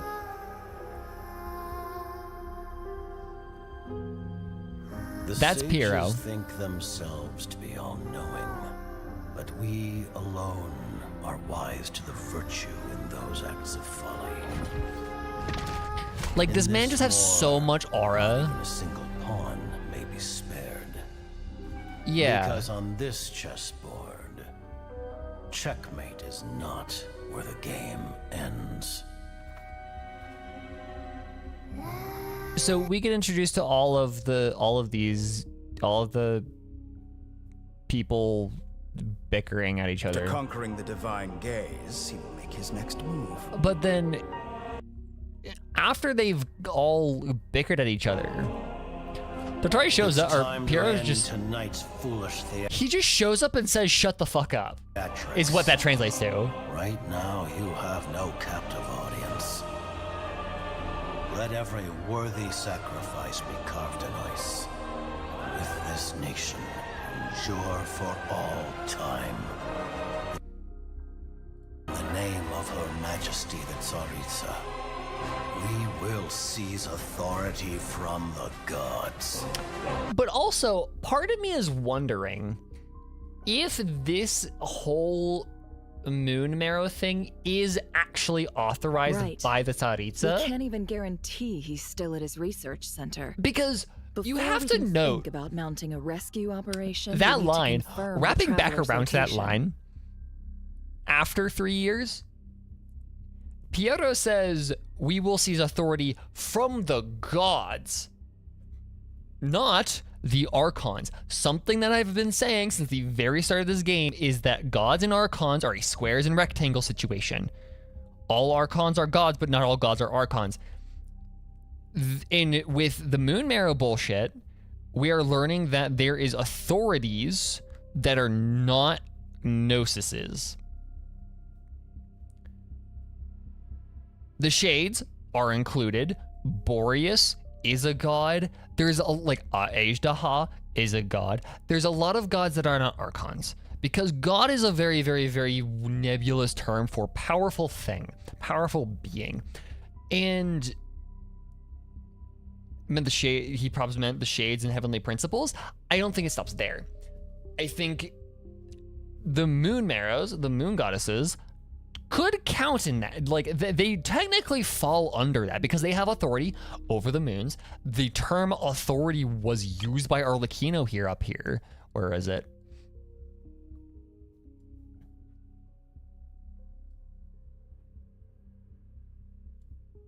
Wherever it was. But she did use the term authority. So theoretically, this could be permitted. I'll find a way. Paimon knows, but she's so scared. If anything happens to the Traveler, he might be the strongest person Paimon knows, but he's still human. He feels pain. Debatable. Just like anyone else. Human is a very debatable term. Then think things through before you stick your neck out. Unless you want to lose your head. Let's go, Zandrone. Is actually going to walk up to this and say, honestly, that's kind of what I'm saying, is that could be a possibility. This could be a possibility that he's just going completely fucking rogue. That is still, I think that's still most likely. But there is a very off chance that this is a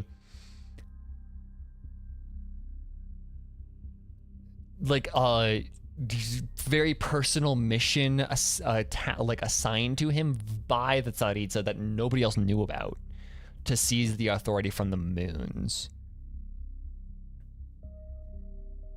Sandrone. Because what they want to do is they want to rebuild Teyvat from the ground up into a new world, right?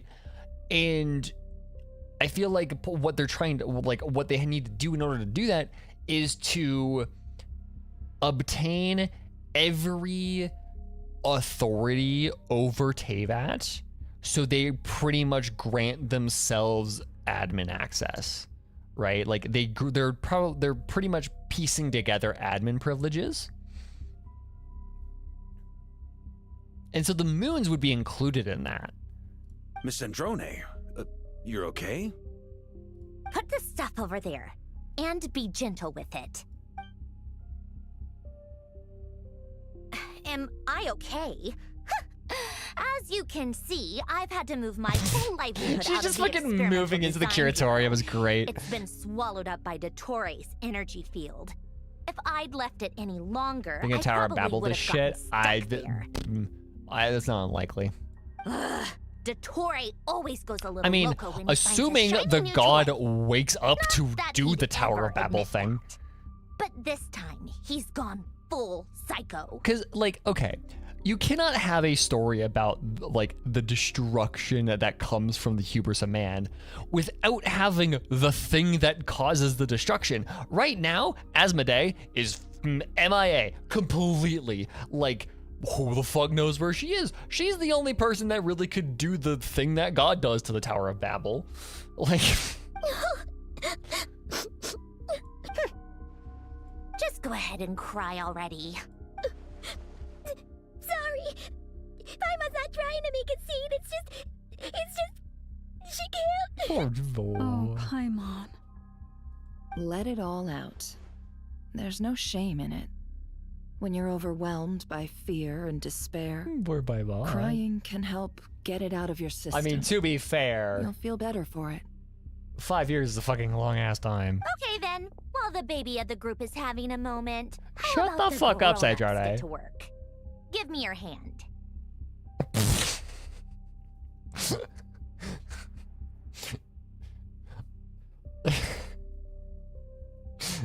Okay, that's really funny. You've made a discovery? Colonia, scan.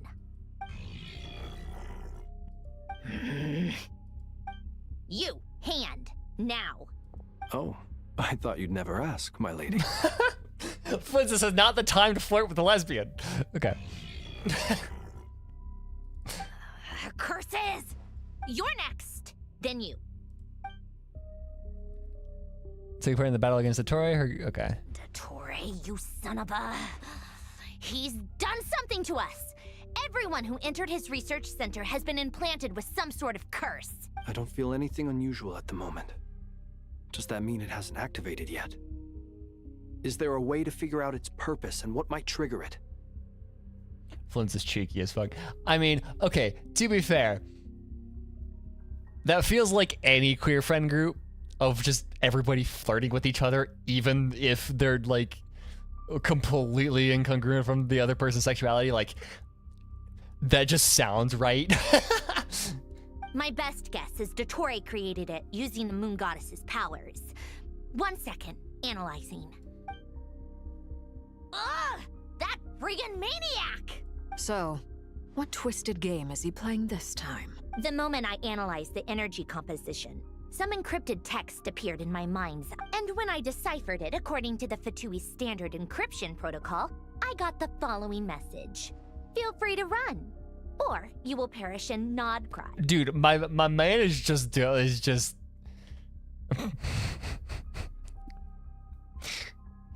oh my god, okay. He's mocking us. Yep, he loves He's just to like toy late people. Sherlock Moriartying Only in us. this case, there might be more to it. But like, he's actually a good villain. But I didn't detect any murderous intent or malice either in the message or the curse's energy. As if this is him at his least malicious.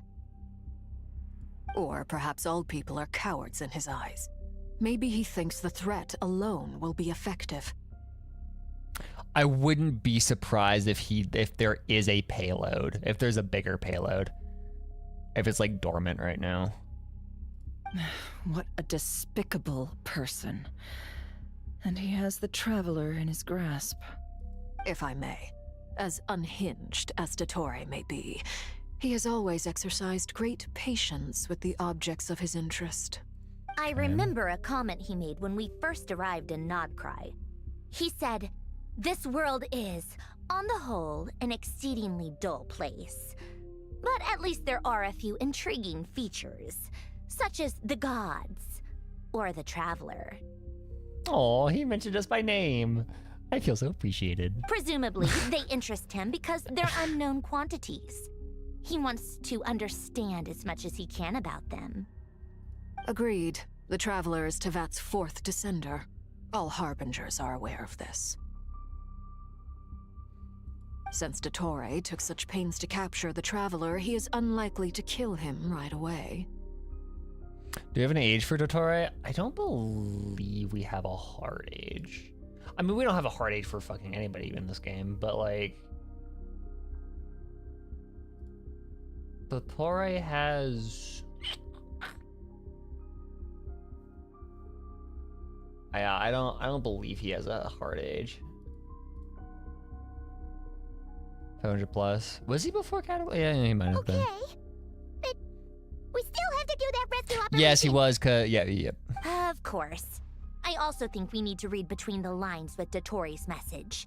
If he's encouraging us to run, that means we mustn't leave Nodcry under any circumstances. My guess is his curse will only trigger if we leave.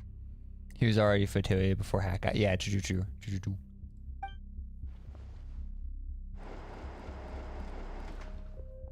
Oh, hi, Darren. Where were you? We've discovered multiple energy fields. Albedo is still attempting to analyze their structure. He told me to report back first. Yeah, are you aware of what is happening? Each field is slowly growing. They're literally just hollows. It's literally just hollows. Surrounding area in the process. And the pace of their expansion Genshin devs peeking over their desk to ZZZ devs saying, let me copy your homework real quick. My god.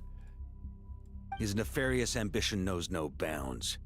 If this continues, the whole of Teyvat will be in trouble, not just Nodcry. The loss of Columbina could not have come at a worse time. Do we think she's truly gone for good? She entered the space beyond the Moon Gate, knowing what became of Rerir and Thelindis. I'm sorry, but I fear the odds aren't good. Don't be ridiculous. If I know her, she's busy finding a way back as we speak just so she can annoy me. She isn't dead. She may be flirting with other people here, but she still has faith in her girlfriend. She's gonna come back. Eventually, she's gonna kiss her on the lips. The gay copium. We know that. Whatever has become of her, the fact Sandra, remains that we truly are on that two gay comrades copium. short on the eve of a decisive battle. We need to find out the Traveler's location, but there is also other work to be done. Agreed. Whatever Dottoro's planning, we have to get the local populace somewhere safe. So, as well as a rescue They're mission, so gay, we they're have to gonna organize a undo mass the evacuation at the same Doom time. narrative. She's gonna rewrite the narrative so they're no longer doomed. It would be best if someone could approach leaders of neighboring nations and negotiate emergency asylum for Nodcry's inhabitants.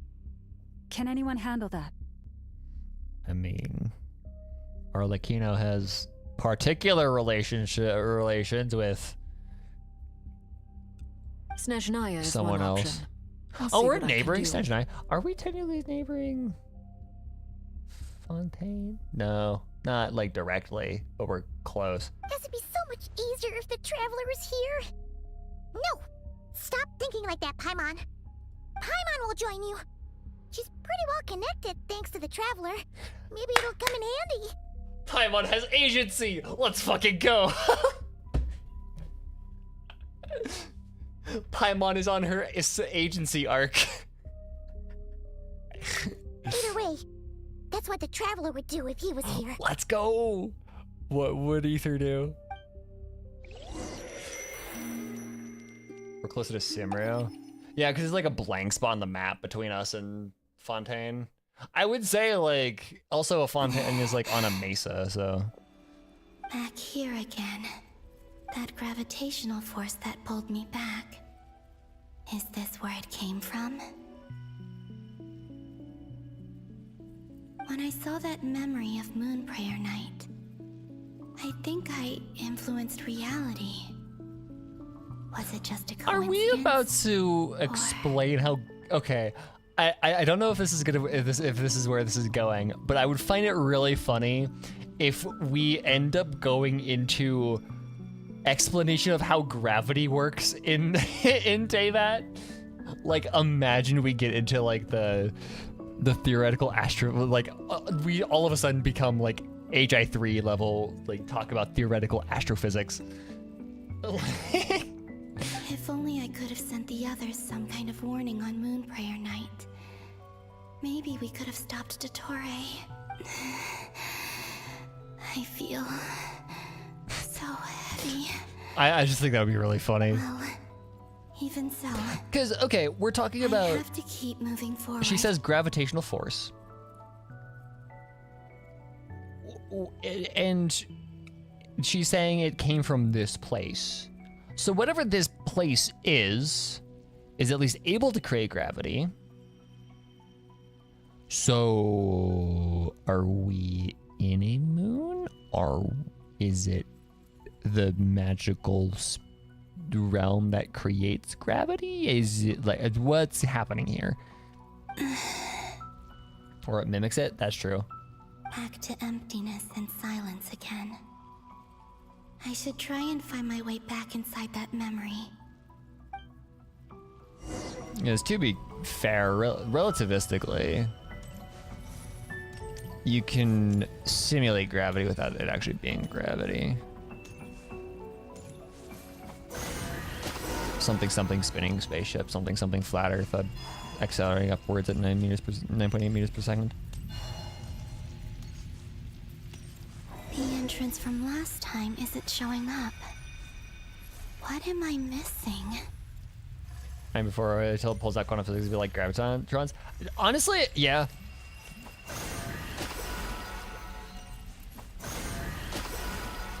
I need to actually touch it. Looks like I need to gather these scattered fragments. Hold to channel your power?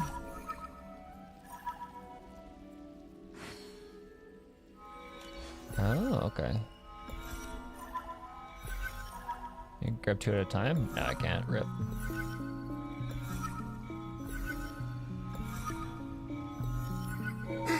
It worked. Hopefully I can stay inside for a bit longer this time. You know, HI3 goes fucking deep. Like, it's bad. Like, it is like genuine fucking... Ad Astra Abyssosk. Welcome to the Adventurers Guild. That's not right. What? This doesn't look like Moon Prayer Night. That's not Catherine's voice. Extra, extra! Latest issue of the Nasha Express! I don't think I've ever been here. Maybe this space isn't comprised of my memories after all. There aren't any festive decorations around. Is this Nasha Town after Moon Prayer Night ended? Did Dotori's plan not affect the town? Or is no one aware of what happened because he used the Three Moons' authority? Let me see if I can influence anyone else. So, what do we do next?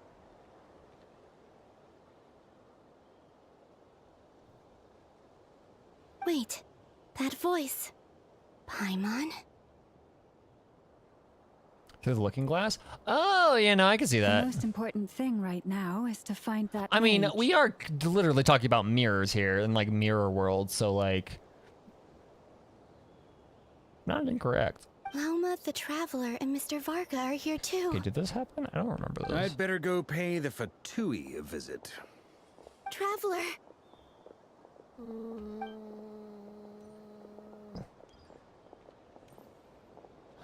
Oh, this is the Columbina. When she was... Columbina? Invisible. I made contact. It's me, Columbina. Okay. Traveler? Let's go! This is no time to How does this now. work? It wasn't Ghost Columbina, it was another Ghost Columbina. There are two Ghost Columbinas in this scene. Huh? Wait a moment. This has happened before. I mean, to be fair, HSR kind of has a semblance of that with the fact that light cones are an actual, actual theoretical physics concept of how light works. So like, there are like good aspects of it in HSR. It shows up a bit. This is what happened when I disappeared. Yeah? I stood right over there, thinking that no one would ever find me again. It was only when he called my name that I decided to follow them. But did he turn around because he sensed my touch just now? Is it really possible that from in here, I can change the past? If I keep following them, maybe... Huh? It's that gravity again.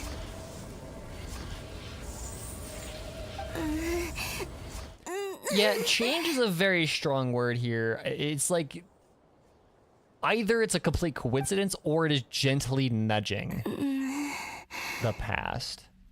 Every time I influence reality within that space. But again, this is literally a bootstrap paradox. Is where did this start? Because Columbina might be creating subtle nudges into certain directions, nudging the past into certain directions, but that past leads her here, where then she starts doing those subtle nudges to lead her to that situation to be able to do it. It's a logical loop. Where did it start? Where did the loop start? Like where was the loop bootstrapped? It's as if it's trying to stop me from leaving. I'm getting weaker and weaker. I'll just have to try another approach next time. Come on, Columbina. Keep going. You have to tell everyone what happened.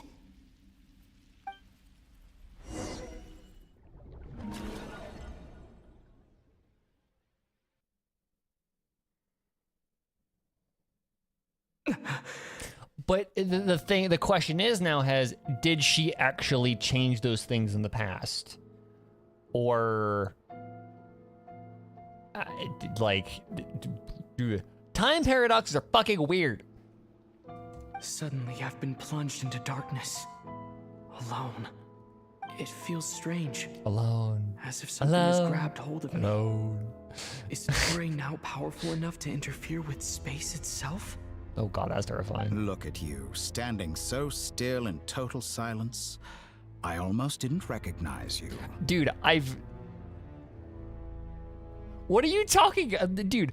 One of Ether's core characteristics is being quiet.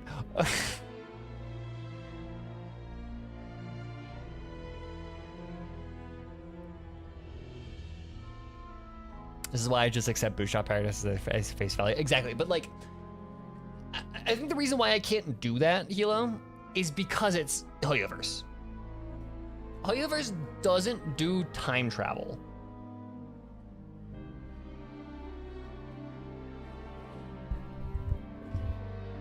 It also makes my time as a cube theory more and more prevalent. Everything is across times happening all at once. I like that idea. So instead of reaching back in time, she's like reaching across time almost.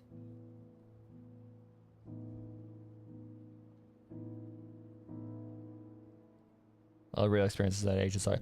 Yeah, so I think somewhere they've said that they just don't like time travel, like traditional time travel, which I do too. I think like very, very, very rarely do you do time travel correctly. I think like 2 pieces of media ever have done time travel well.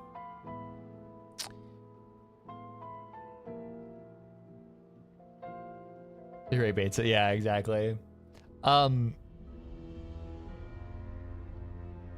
maybe 3. Sometimes Doctor Who does time travel well. Not Primer. There's why am I forgetting it? That movie's really good.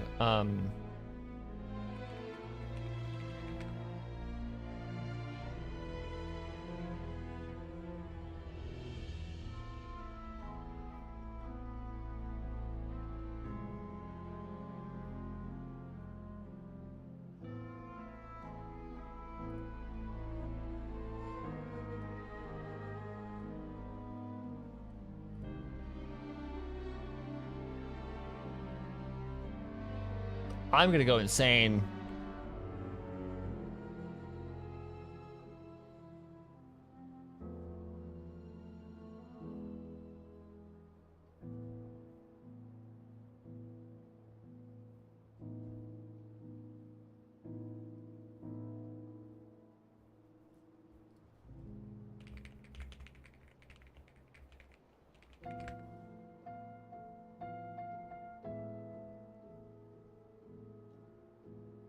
Yeah, no, it is Primer. Never mind.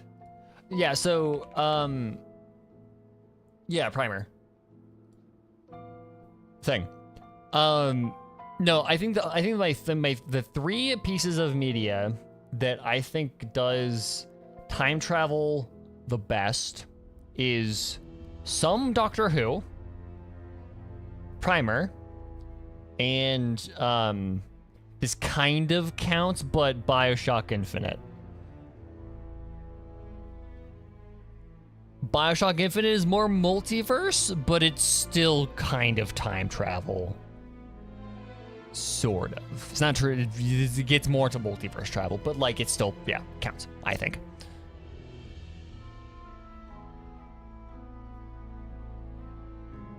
Hello there, traveler. Oh, I like the moon and his back. That's cool.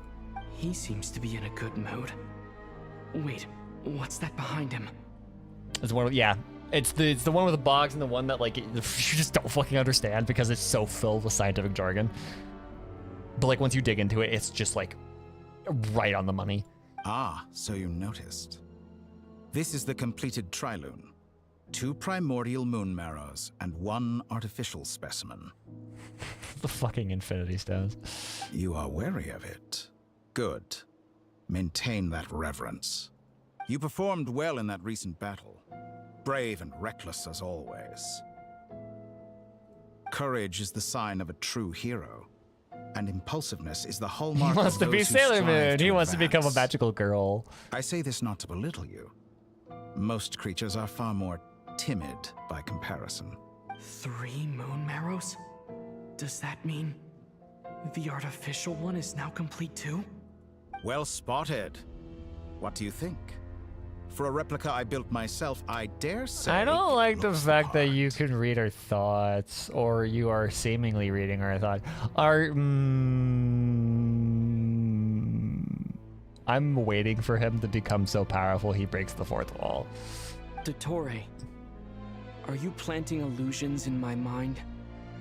At least I'm safe inside my mind. I have no interest in fooling your eyes. On the contrary, I hope to show you the true essence of all that you see before you.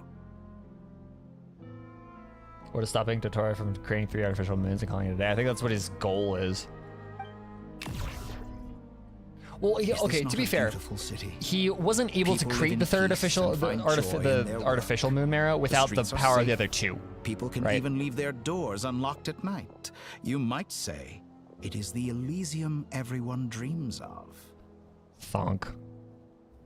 Fucking hell on their Elysium. All available data indicates your values and worldview conform with the mainstream. This kind of society should be quite to your taste. Oh, he's creating like utopia. False beauty is deceitful. Lies are to no one's taste. Either's like I can play this game. 2 can play this game. I could just spew pretentious bullshit back at you. Fuck you.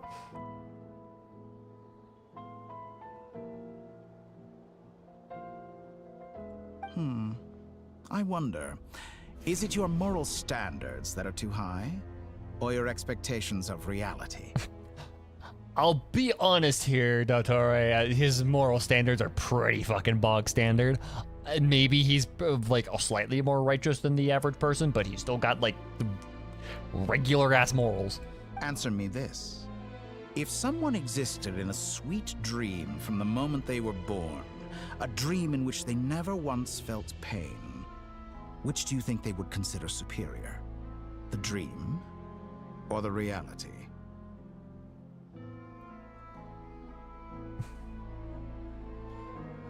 I mean, clinically, the inability to feel pain is a debilitating disability. So, like, I'm just saying, pain is, like, mechanically necessary for life. That's pure sophistry. It has nothing to do with your actions. I'm just saying. Yeah, guys, we're in Ina's dream. We've always been in Ina's dream. Exactly. So the inability to feel pain is actually really bad. That's like really bad. Okay. We're getting into stoicism here with the idea of, because Stoics like argue that in order to feel good things, you have to feel the pain that comes from like losing those things, or I think it's like negative visualization or something, where in order to be able to appreciate the things that you have to be able to also imagine losing those things or something along those lines, whatever. The idea is, in order to be able to feel good emotions, you also have to be able to feel the pain, which I don't necessarily agree with, but there is an argument to be made that, like,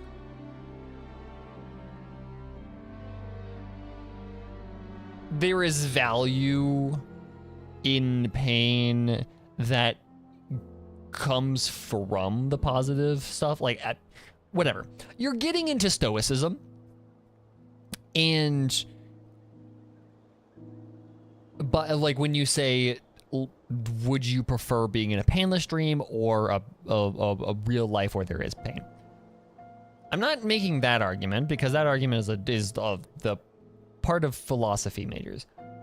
The argument I am going to make is the purely biomechanical one, which is to say, not feeling pain is fucking dangerous.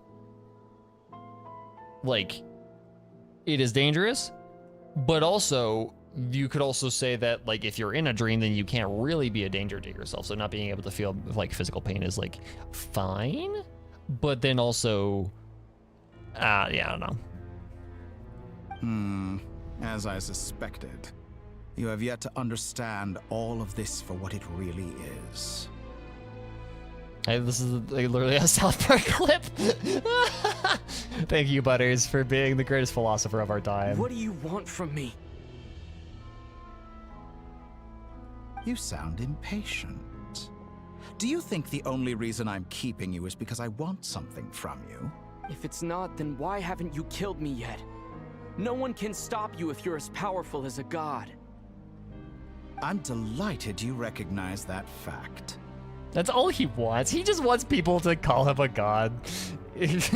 My man's got one hell of a praise king. I believe we last squared off in Sumeru. Ah, the memories. How time flies. You and I have both grown. I'm not surprised that Arlecchino and Sandrone worked with you. You've always a way of slowly but surely ingratiating yourself with all levels of society. Can I say, no, this sequence is dope. I love Dotarai, like, just completely aura farming on us with his, like, reality bending powers. I think that's sick. People laud you as a hero, but I suspect there's more to it than that. Oh, but to be clear, I don't say that to flatter you. Lamau is like, don't let me, don't think that I'm, like, saying good things about you, you Do you heathen. always give your opponent an appraisal before you deal the final blow? Call it a long-time habit. I'm a researcher, and one of my duties is to give an objective assessment of my subjects. But you misunderstand. We are not opponents. Not at this moment. I just want to talk. Think back to Tartaglia, Arlecchino, Capitano, Columbina, and now even Sandrone. Lamau, Tartaglia. I honestly forget he's a fucking harbinger. Because, okay, like, Tartaglia's funny because, you know, he's a great introduction to the Fatui. As, like, a, you know, as a very, like, yeah, he's an introductory threat. But, like, now that we're, what, 5 years into this game, and you're like, dude, comparatively, that man was small fucking beans. So you're like, you end up like, I forgot that he was here. You've worked with each of them in the past. I believe you can work with me as well. Yeah, he's just a dude. What makes you so sure? Well, why not? Should the good associate only with the good and the bad befriend only the bad? Yes. I like to think we could have a more mature relationship than that. Fuck you? Okay. Addendum. Good is flexible. I would not call Arlecchino good. But she is not unethical. Meh. She is not actively, chaotically evil. Had to catch myself on that one. Surely you don't think all your relationships are grounded in friendship or shared ideals? People come together because it benefits them to do so. Oh, he's so utilitarian. If you think of the people you admire, you must surely admit that they have provided some benefit to you. He's entirely utilitarian. That's why he's a jackass. He's a utilitarian. Fuck you. Morality, ambition, dreams. People have plenty of words to embellish the nature of their relationships. But once you break free from those ethical frameworks, you will see that the only thing connecting the two of you is mutual benefit. Fucking Odinist. What is bro standing on? Fucking nothing. Yeah, my man got, this is, yeah, the grooming orphans. Yeah, no, I had to catch myself on that because, like,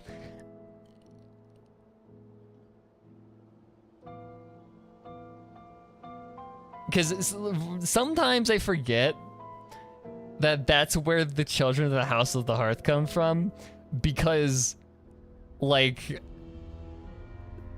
the cat siblings are just kind of chill. Like, yeah, it's kind of easy to forget that they were groomed, technically.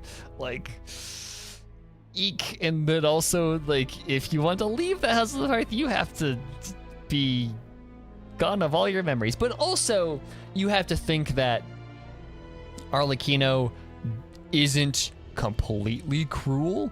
She is unfeeling, even though she's really not. She does have feelings for people because of the quest that we saw of her. I think it was her story quest or whatever, where she had to do the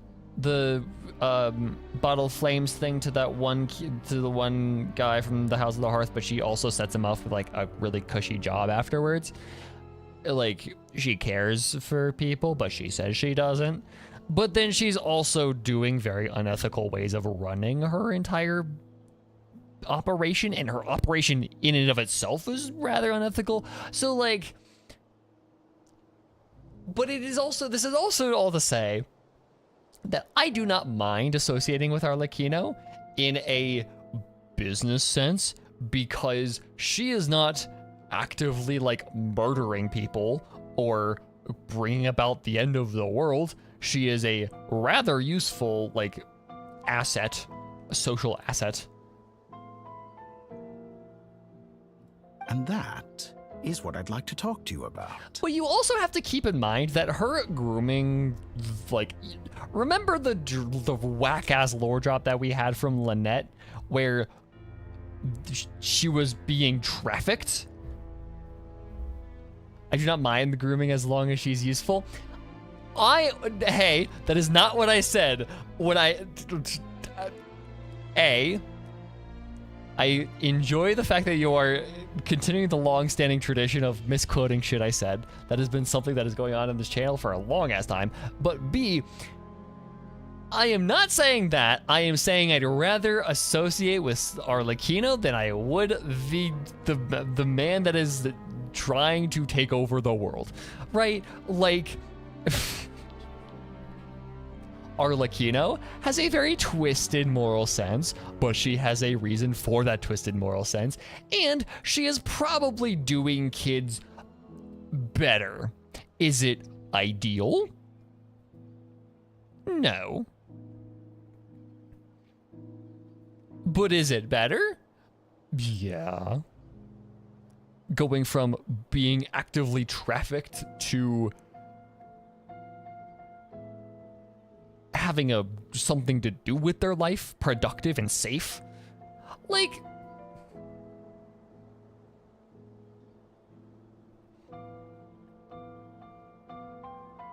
because that's what Arlecchino does, right? She like takes in kids that are being abused or trafficked or whatever and gives them a safe place to stay and a job to do. But it also happens that job has contracts. It has like fine print. That's where it gets a little wiggity. We're finally getting into it. He's probably been planning to kidnap me for a long time now. But for what exactly? He has the authority of all 3 moons. I won't be able to gain the upper hand in a fight. Best if I pretend that I'm willing to negotiate for now. That's what I'm saying. Come out of the people that and that's why I say that Dottore had should the good only associate with the good. I'm like, okay, no, the good will not only associate with the good because we are associating with Arlecchino. Arlecchino is not strictly good. She is very morally gray at best, but there is a point where you just don't, but you don't associate with the bad, because the worst person that we actively associate with is probably Arlecchino. You say you're a god, but you also speak of mutual benefit. What could a god want that the 3 moons cannot provide? Excellent question. But before I answer, I would ask you the same thing. Gaining Columbina's allegiance was a rare and extraordinary feat. But the Moon Marrows are now in my hands. Yes, they are. They all are way more complex. For this artificial moon is not being rejected by Teyvat.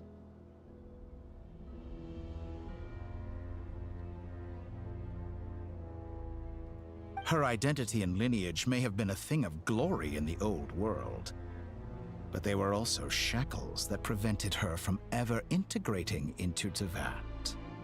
I, on the other hand, you may view me as a thief, but I have overcome that limitation. So what is it that the 3 moons cannot grant you? What stops you from negotiating with me to get what you want? I don't make deals with lying psychopaths. Go off. Okay. This is a great question, actually. Okay. Go off, Ether, standing your ground, saying, fuck you, lying psychopath. But just for the sake of hypotheticals, what would happen if we were like, yo, my sister is able to rewrite fate. Can you make her sane again? That's quite an accusation. Is he a psychopath? Are you expecting me to maybe? Okay, clinical definition of a psychopath, I don't know. This is one aspect in which my personal growth has served narcissist? Well. Yes, and I'm not going to associate with a lying narcissist that is not actively seeking help. In the past, my less mature self might have been disappointed, perhaps even angry, over a small setback like this. Like when you and Lesser Lord Kusanali joined forces to oppose me. Nahida mentioned in 2025, no way. But things are different now. Just as the rich do not quibble with the poor, I no longer find myself perturbed by these trivial affairs. He is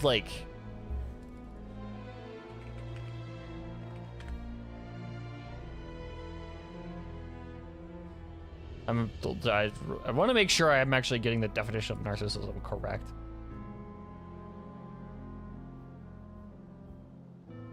Yes, exactly. Preoccupation with oneself and one's own needs, often at the expense of others. That describes Dottore. Cough, cough, Kale. I'm still salty about that. Yeah, no, my man.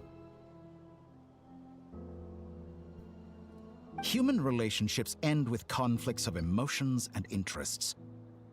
But relations between humans and gods are different. And ours is even more unique. I have ascended to the highest heights and laid claim to unprecedented horizons. And you were no ordinary person to begin with. Lamau. Allow me to show you the world, Descender. Holy shit, okay. This is sick. What the fuck?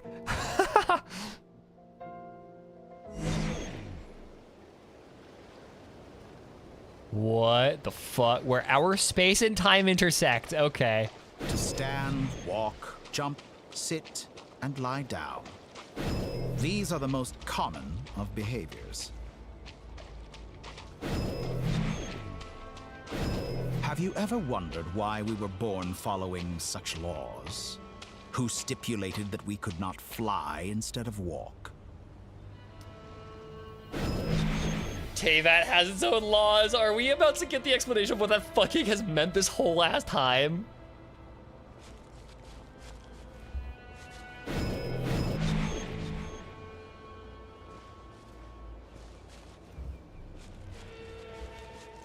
Where are we going?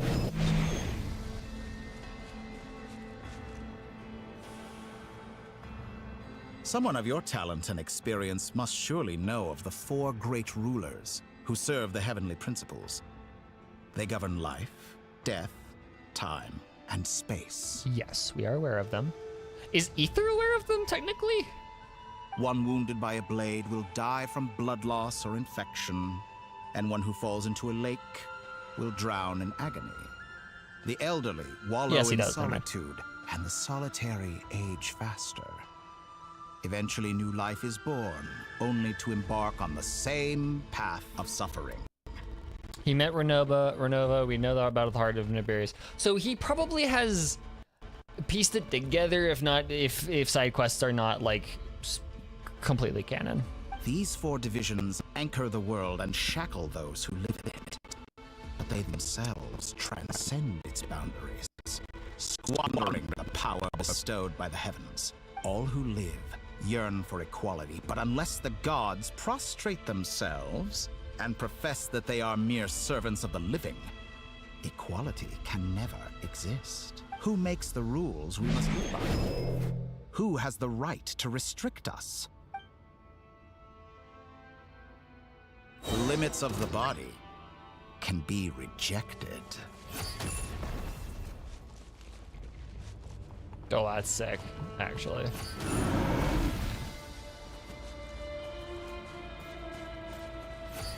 Rules are made to be broken. We just fucking delete them. We just like look at them and they die. Oh, you're immune.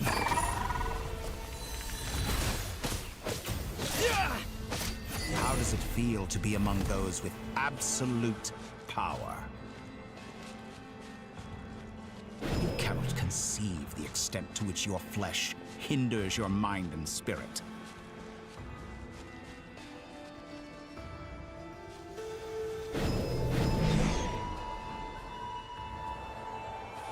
Only by discarding our useless, dude, flashbacks to 1.0, dude, what the fuck?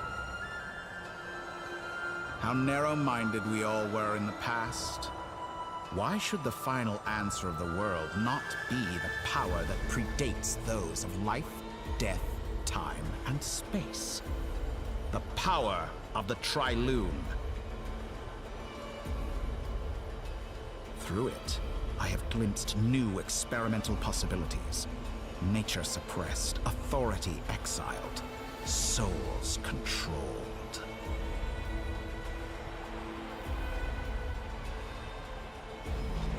That's a throwback to 1.0. You know, I heard recently that a group of critics reviewed countless stories and drew an interesting conclusion. They found that it is more often than not the villains who strive tirelessly to push the boundaries of progress.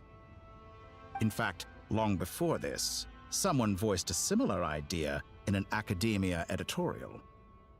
I felt a great affinity with this perspective. I have never been afraid to step up and play the role of the villain. Fanatics are trampled down for their transgressions, and those who transcend are rebuked for their audacity.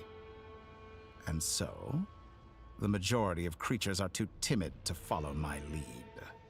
But all sacrifices made during my experiments have been worthwhile, as you can now see.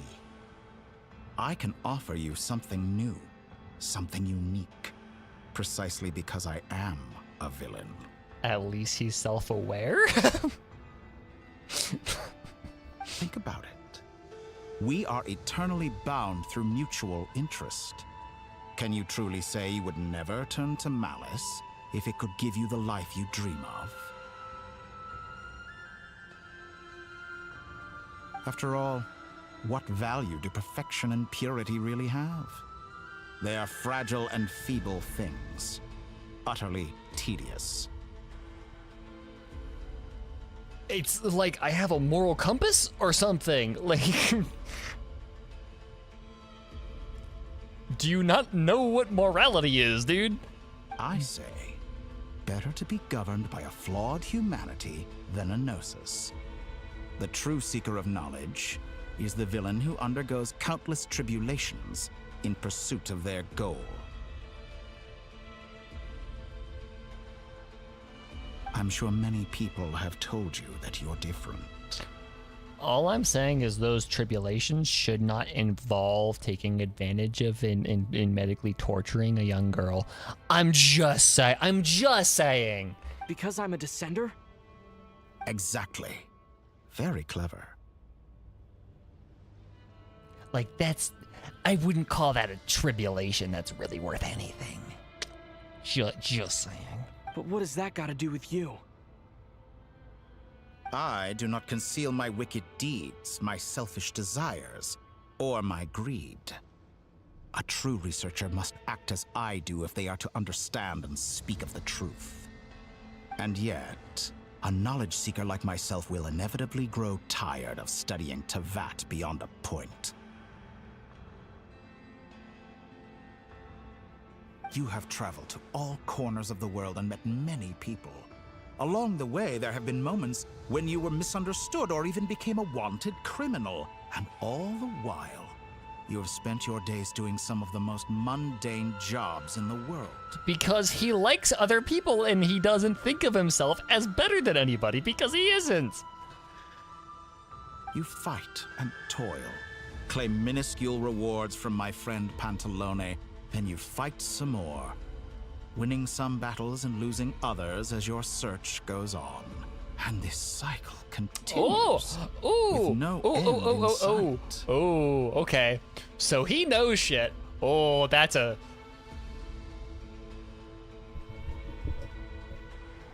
is a very subtle little line.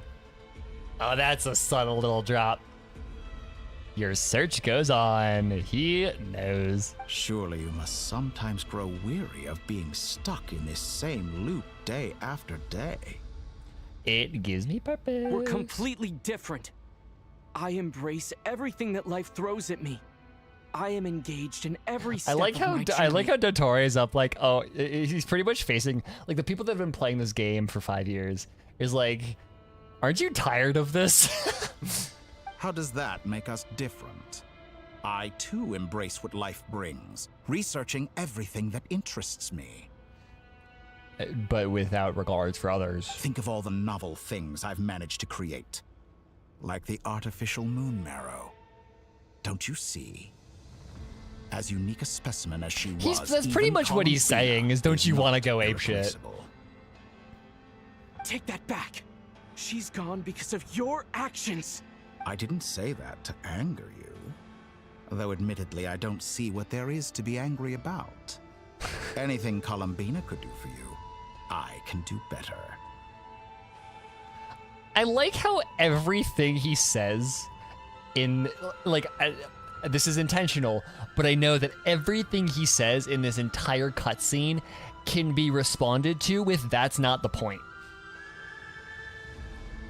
Because there is a fundamental difference in perspective here that neither person is willing to explain.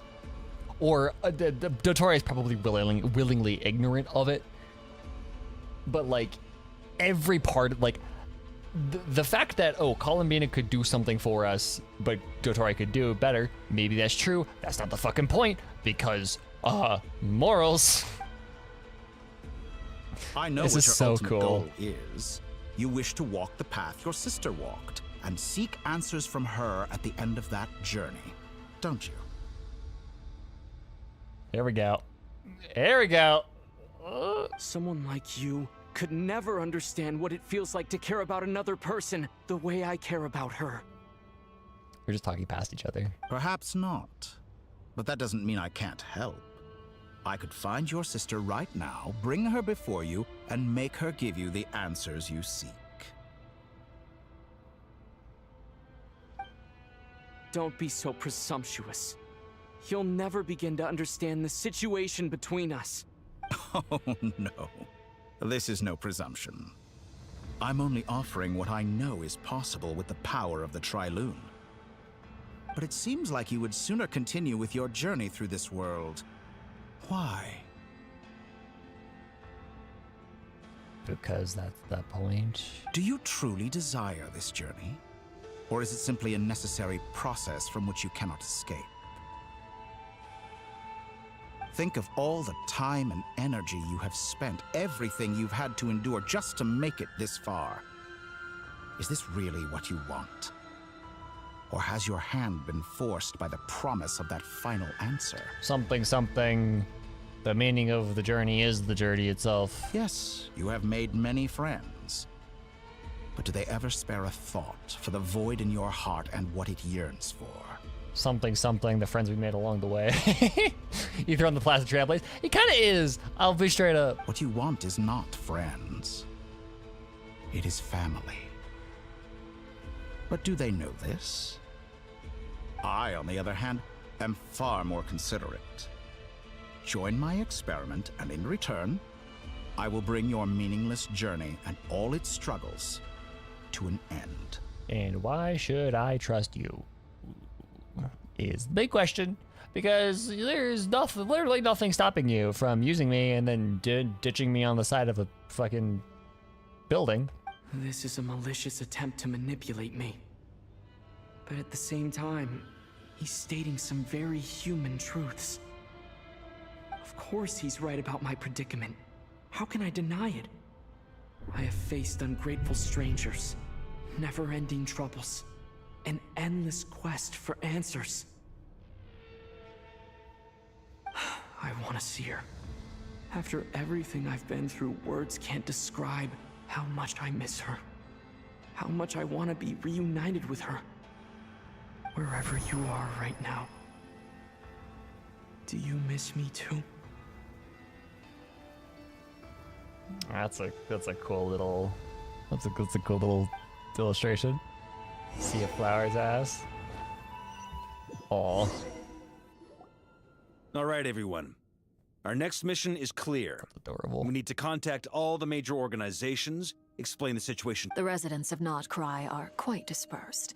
The two most populated areas are the Southern Isles and Pyramida. Miss Lauma, I will leave Hisi Island and Nasha Town in your hands. I will liaise with the Fatui and Pyramida. Agreed. We will reach out to Natlan and Snezhnaya.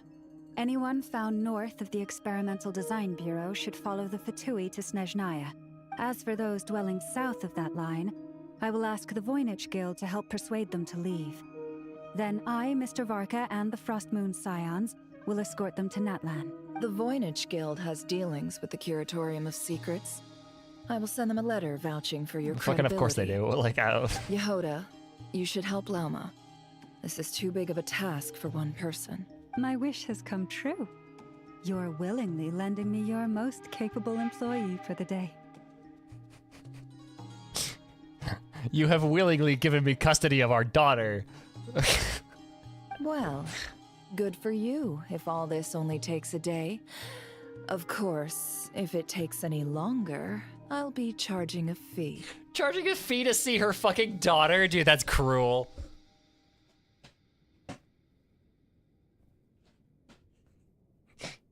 If you take her for a second fucking longer than you were allotted, I will bring you to court, bitch. Boss, wait. Don't I get a say in this? No, you are a child of divorce. You don't get say in shit. Oh, I'm sorry. Something to add, Yehoda? Well, no one's more important to me than you, boss. And remember how Lauma healed your eyes after that big battle? I think that's worth at least 2 or 3 days' work for the Frost Moon Scions. Are you completely incapable of acting in your own self-interest? Or do you simply devalue your own labor? Are you sure you don't want to come with us? Who will see to our other work if we're all busy evacuating residents? Sandrone insists that Columbina is still alive. Take the hint, Nefer. She wants both her moms with her. But boss, I'm just worried. Take the fucking hint. Well, Nefer, I'll link up with you once my tasks are complete. What makes you think I'd need you to do that? I'll need it. And considering the way you approach certain matters, I think you'll be better off with me present. That's quite enough. Just focus on your work first. I bet we're in for an uphill battle. She's trying to heal the marriage. But we can help out too. Inefa and I are gonna help Nasha Town's residents carry... Loading schedule. Store essential local research data and tech. Understood.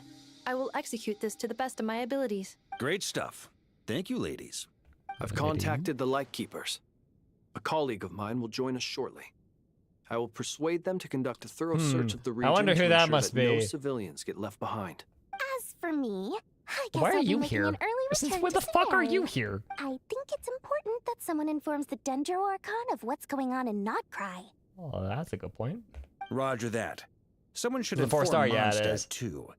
Mr. Duran, can I trust you to handle that? I think you fly faster than any of us can run. As an added incentive, get there fast enough and I'll see about getting your gliding exam waived. Really? Remember when that was a plot point? I intend to stay behind and help Miss Sandrone with her research.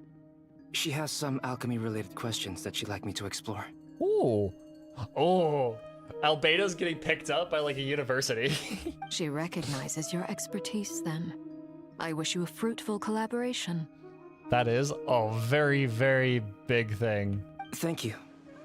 In truth, I was surprised to hear her express an interest in subject matter outside of machines. I believe she has been investigating some Fontanian technology recently. She made a point of bringing the relevant materials with her when she left the Experimental Design Bureau. She's sorting through everything in her room as we speak. I should mention that we have one other friend who isn't present. He hasn't made his position in all of this clear. But if we know anything about him, he's likely investigating on his own. Paimon's been very quiet today. But I know how close she and the Traveler are with the Natlanese. She should come with us to the border. Was that a reference to Dainsleif?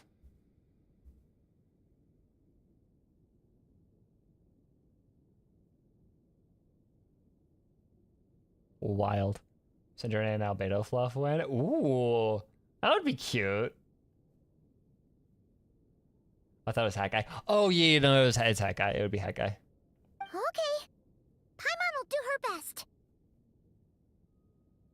Make sure to heed Sandrone's warning. Many of us have been cursed by Dottore.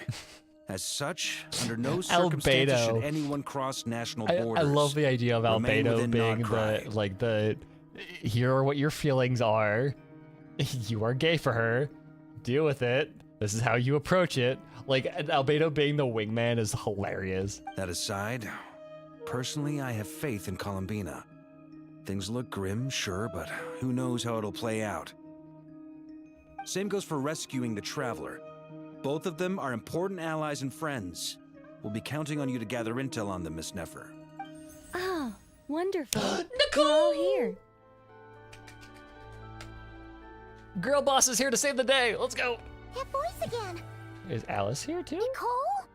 No, she's not. Okay. I want more Alice. I want more, like, idea of a hat. Whoa, that was loud. And it came out of nowhere. Sorry, this is the only way I can speak to you all right now. Please accept Oh my yeah, some people apologies. have never seen her before. Anyway, Okay. time is short. I'll cut to the chase. We're still facing quite a catastrophe here at the world's borders. Alice has roped in every Hexen Circle member she can get a hold of. Except for me. She told me I had to come and help you all out as a matter of urgency. I quote, "You love talking, don't you?" Well, now it's finally your time to shine. Take these. Make sure the whole party gets one each. You'll be in charge of making sure everyone stays connected. Huh? Is this a Dodo communication device?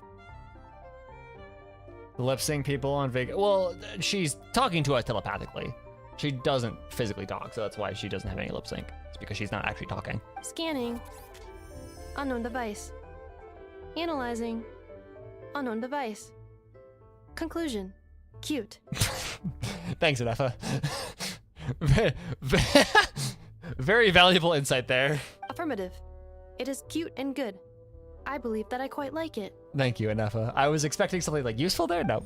This is no ordinary Dodo communication device. It's my very own special modified version. Specifically...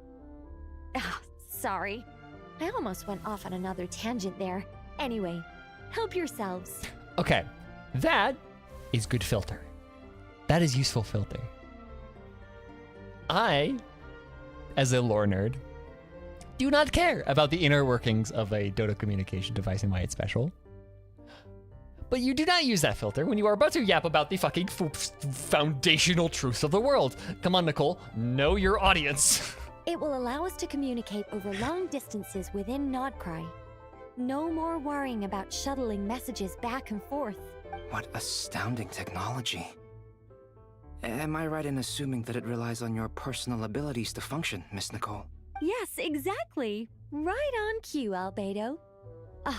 I'd love to brag to you all about how it all works. But no, next time. Anyway, I'll be right with you all, serving as a communication hub. I think we need to kill Varka. Yeah. That's all from me. Head off as soon as you're ready. I'll be staying here to keep watch, and I'll be sending you my blessings.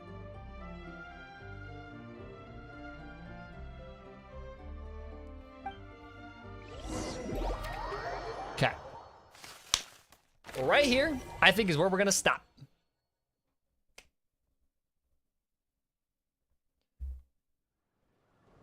Great spot. Cool. I think this is a great spot to stop for today.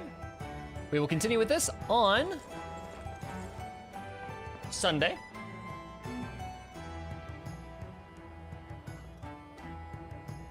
Tis, yep. So, thank you guys for popping in on a random fucking Wednesday. I appreciate it. It has been very fun.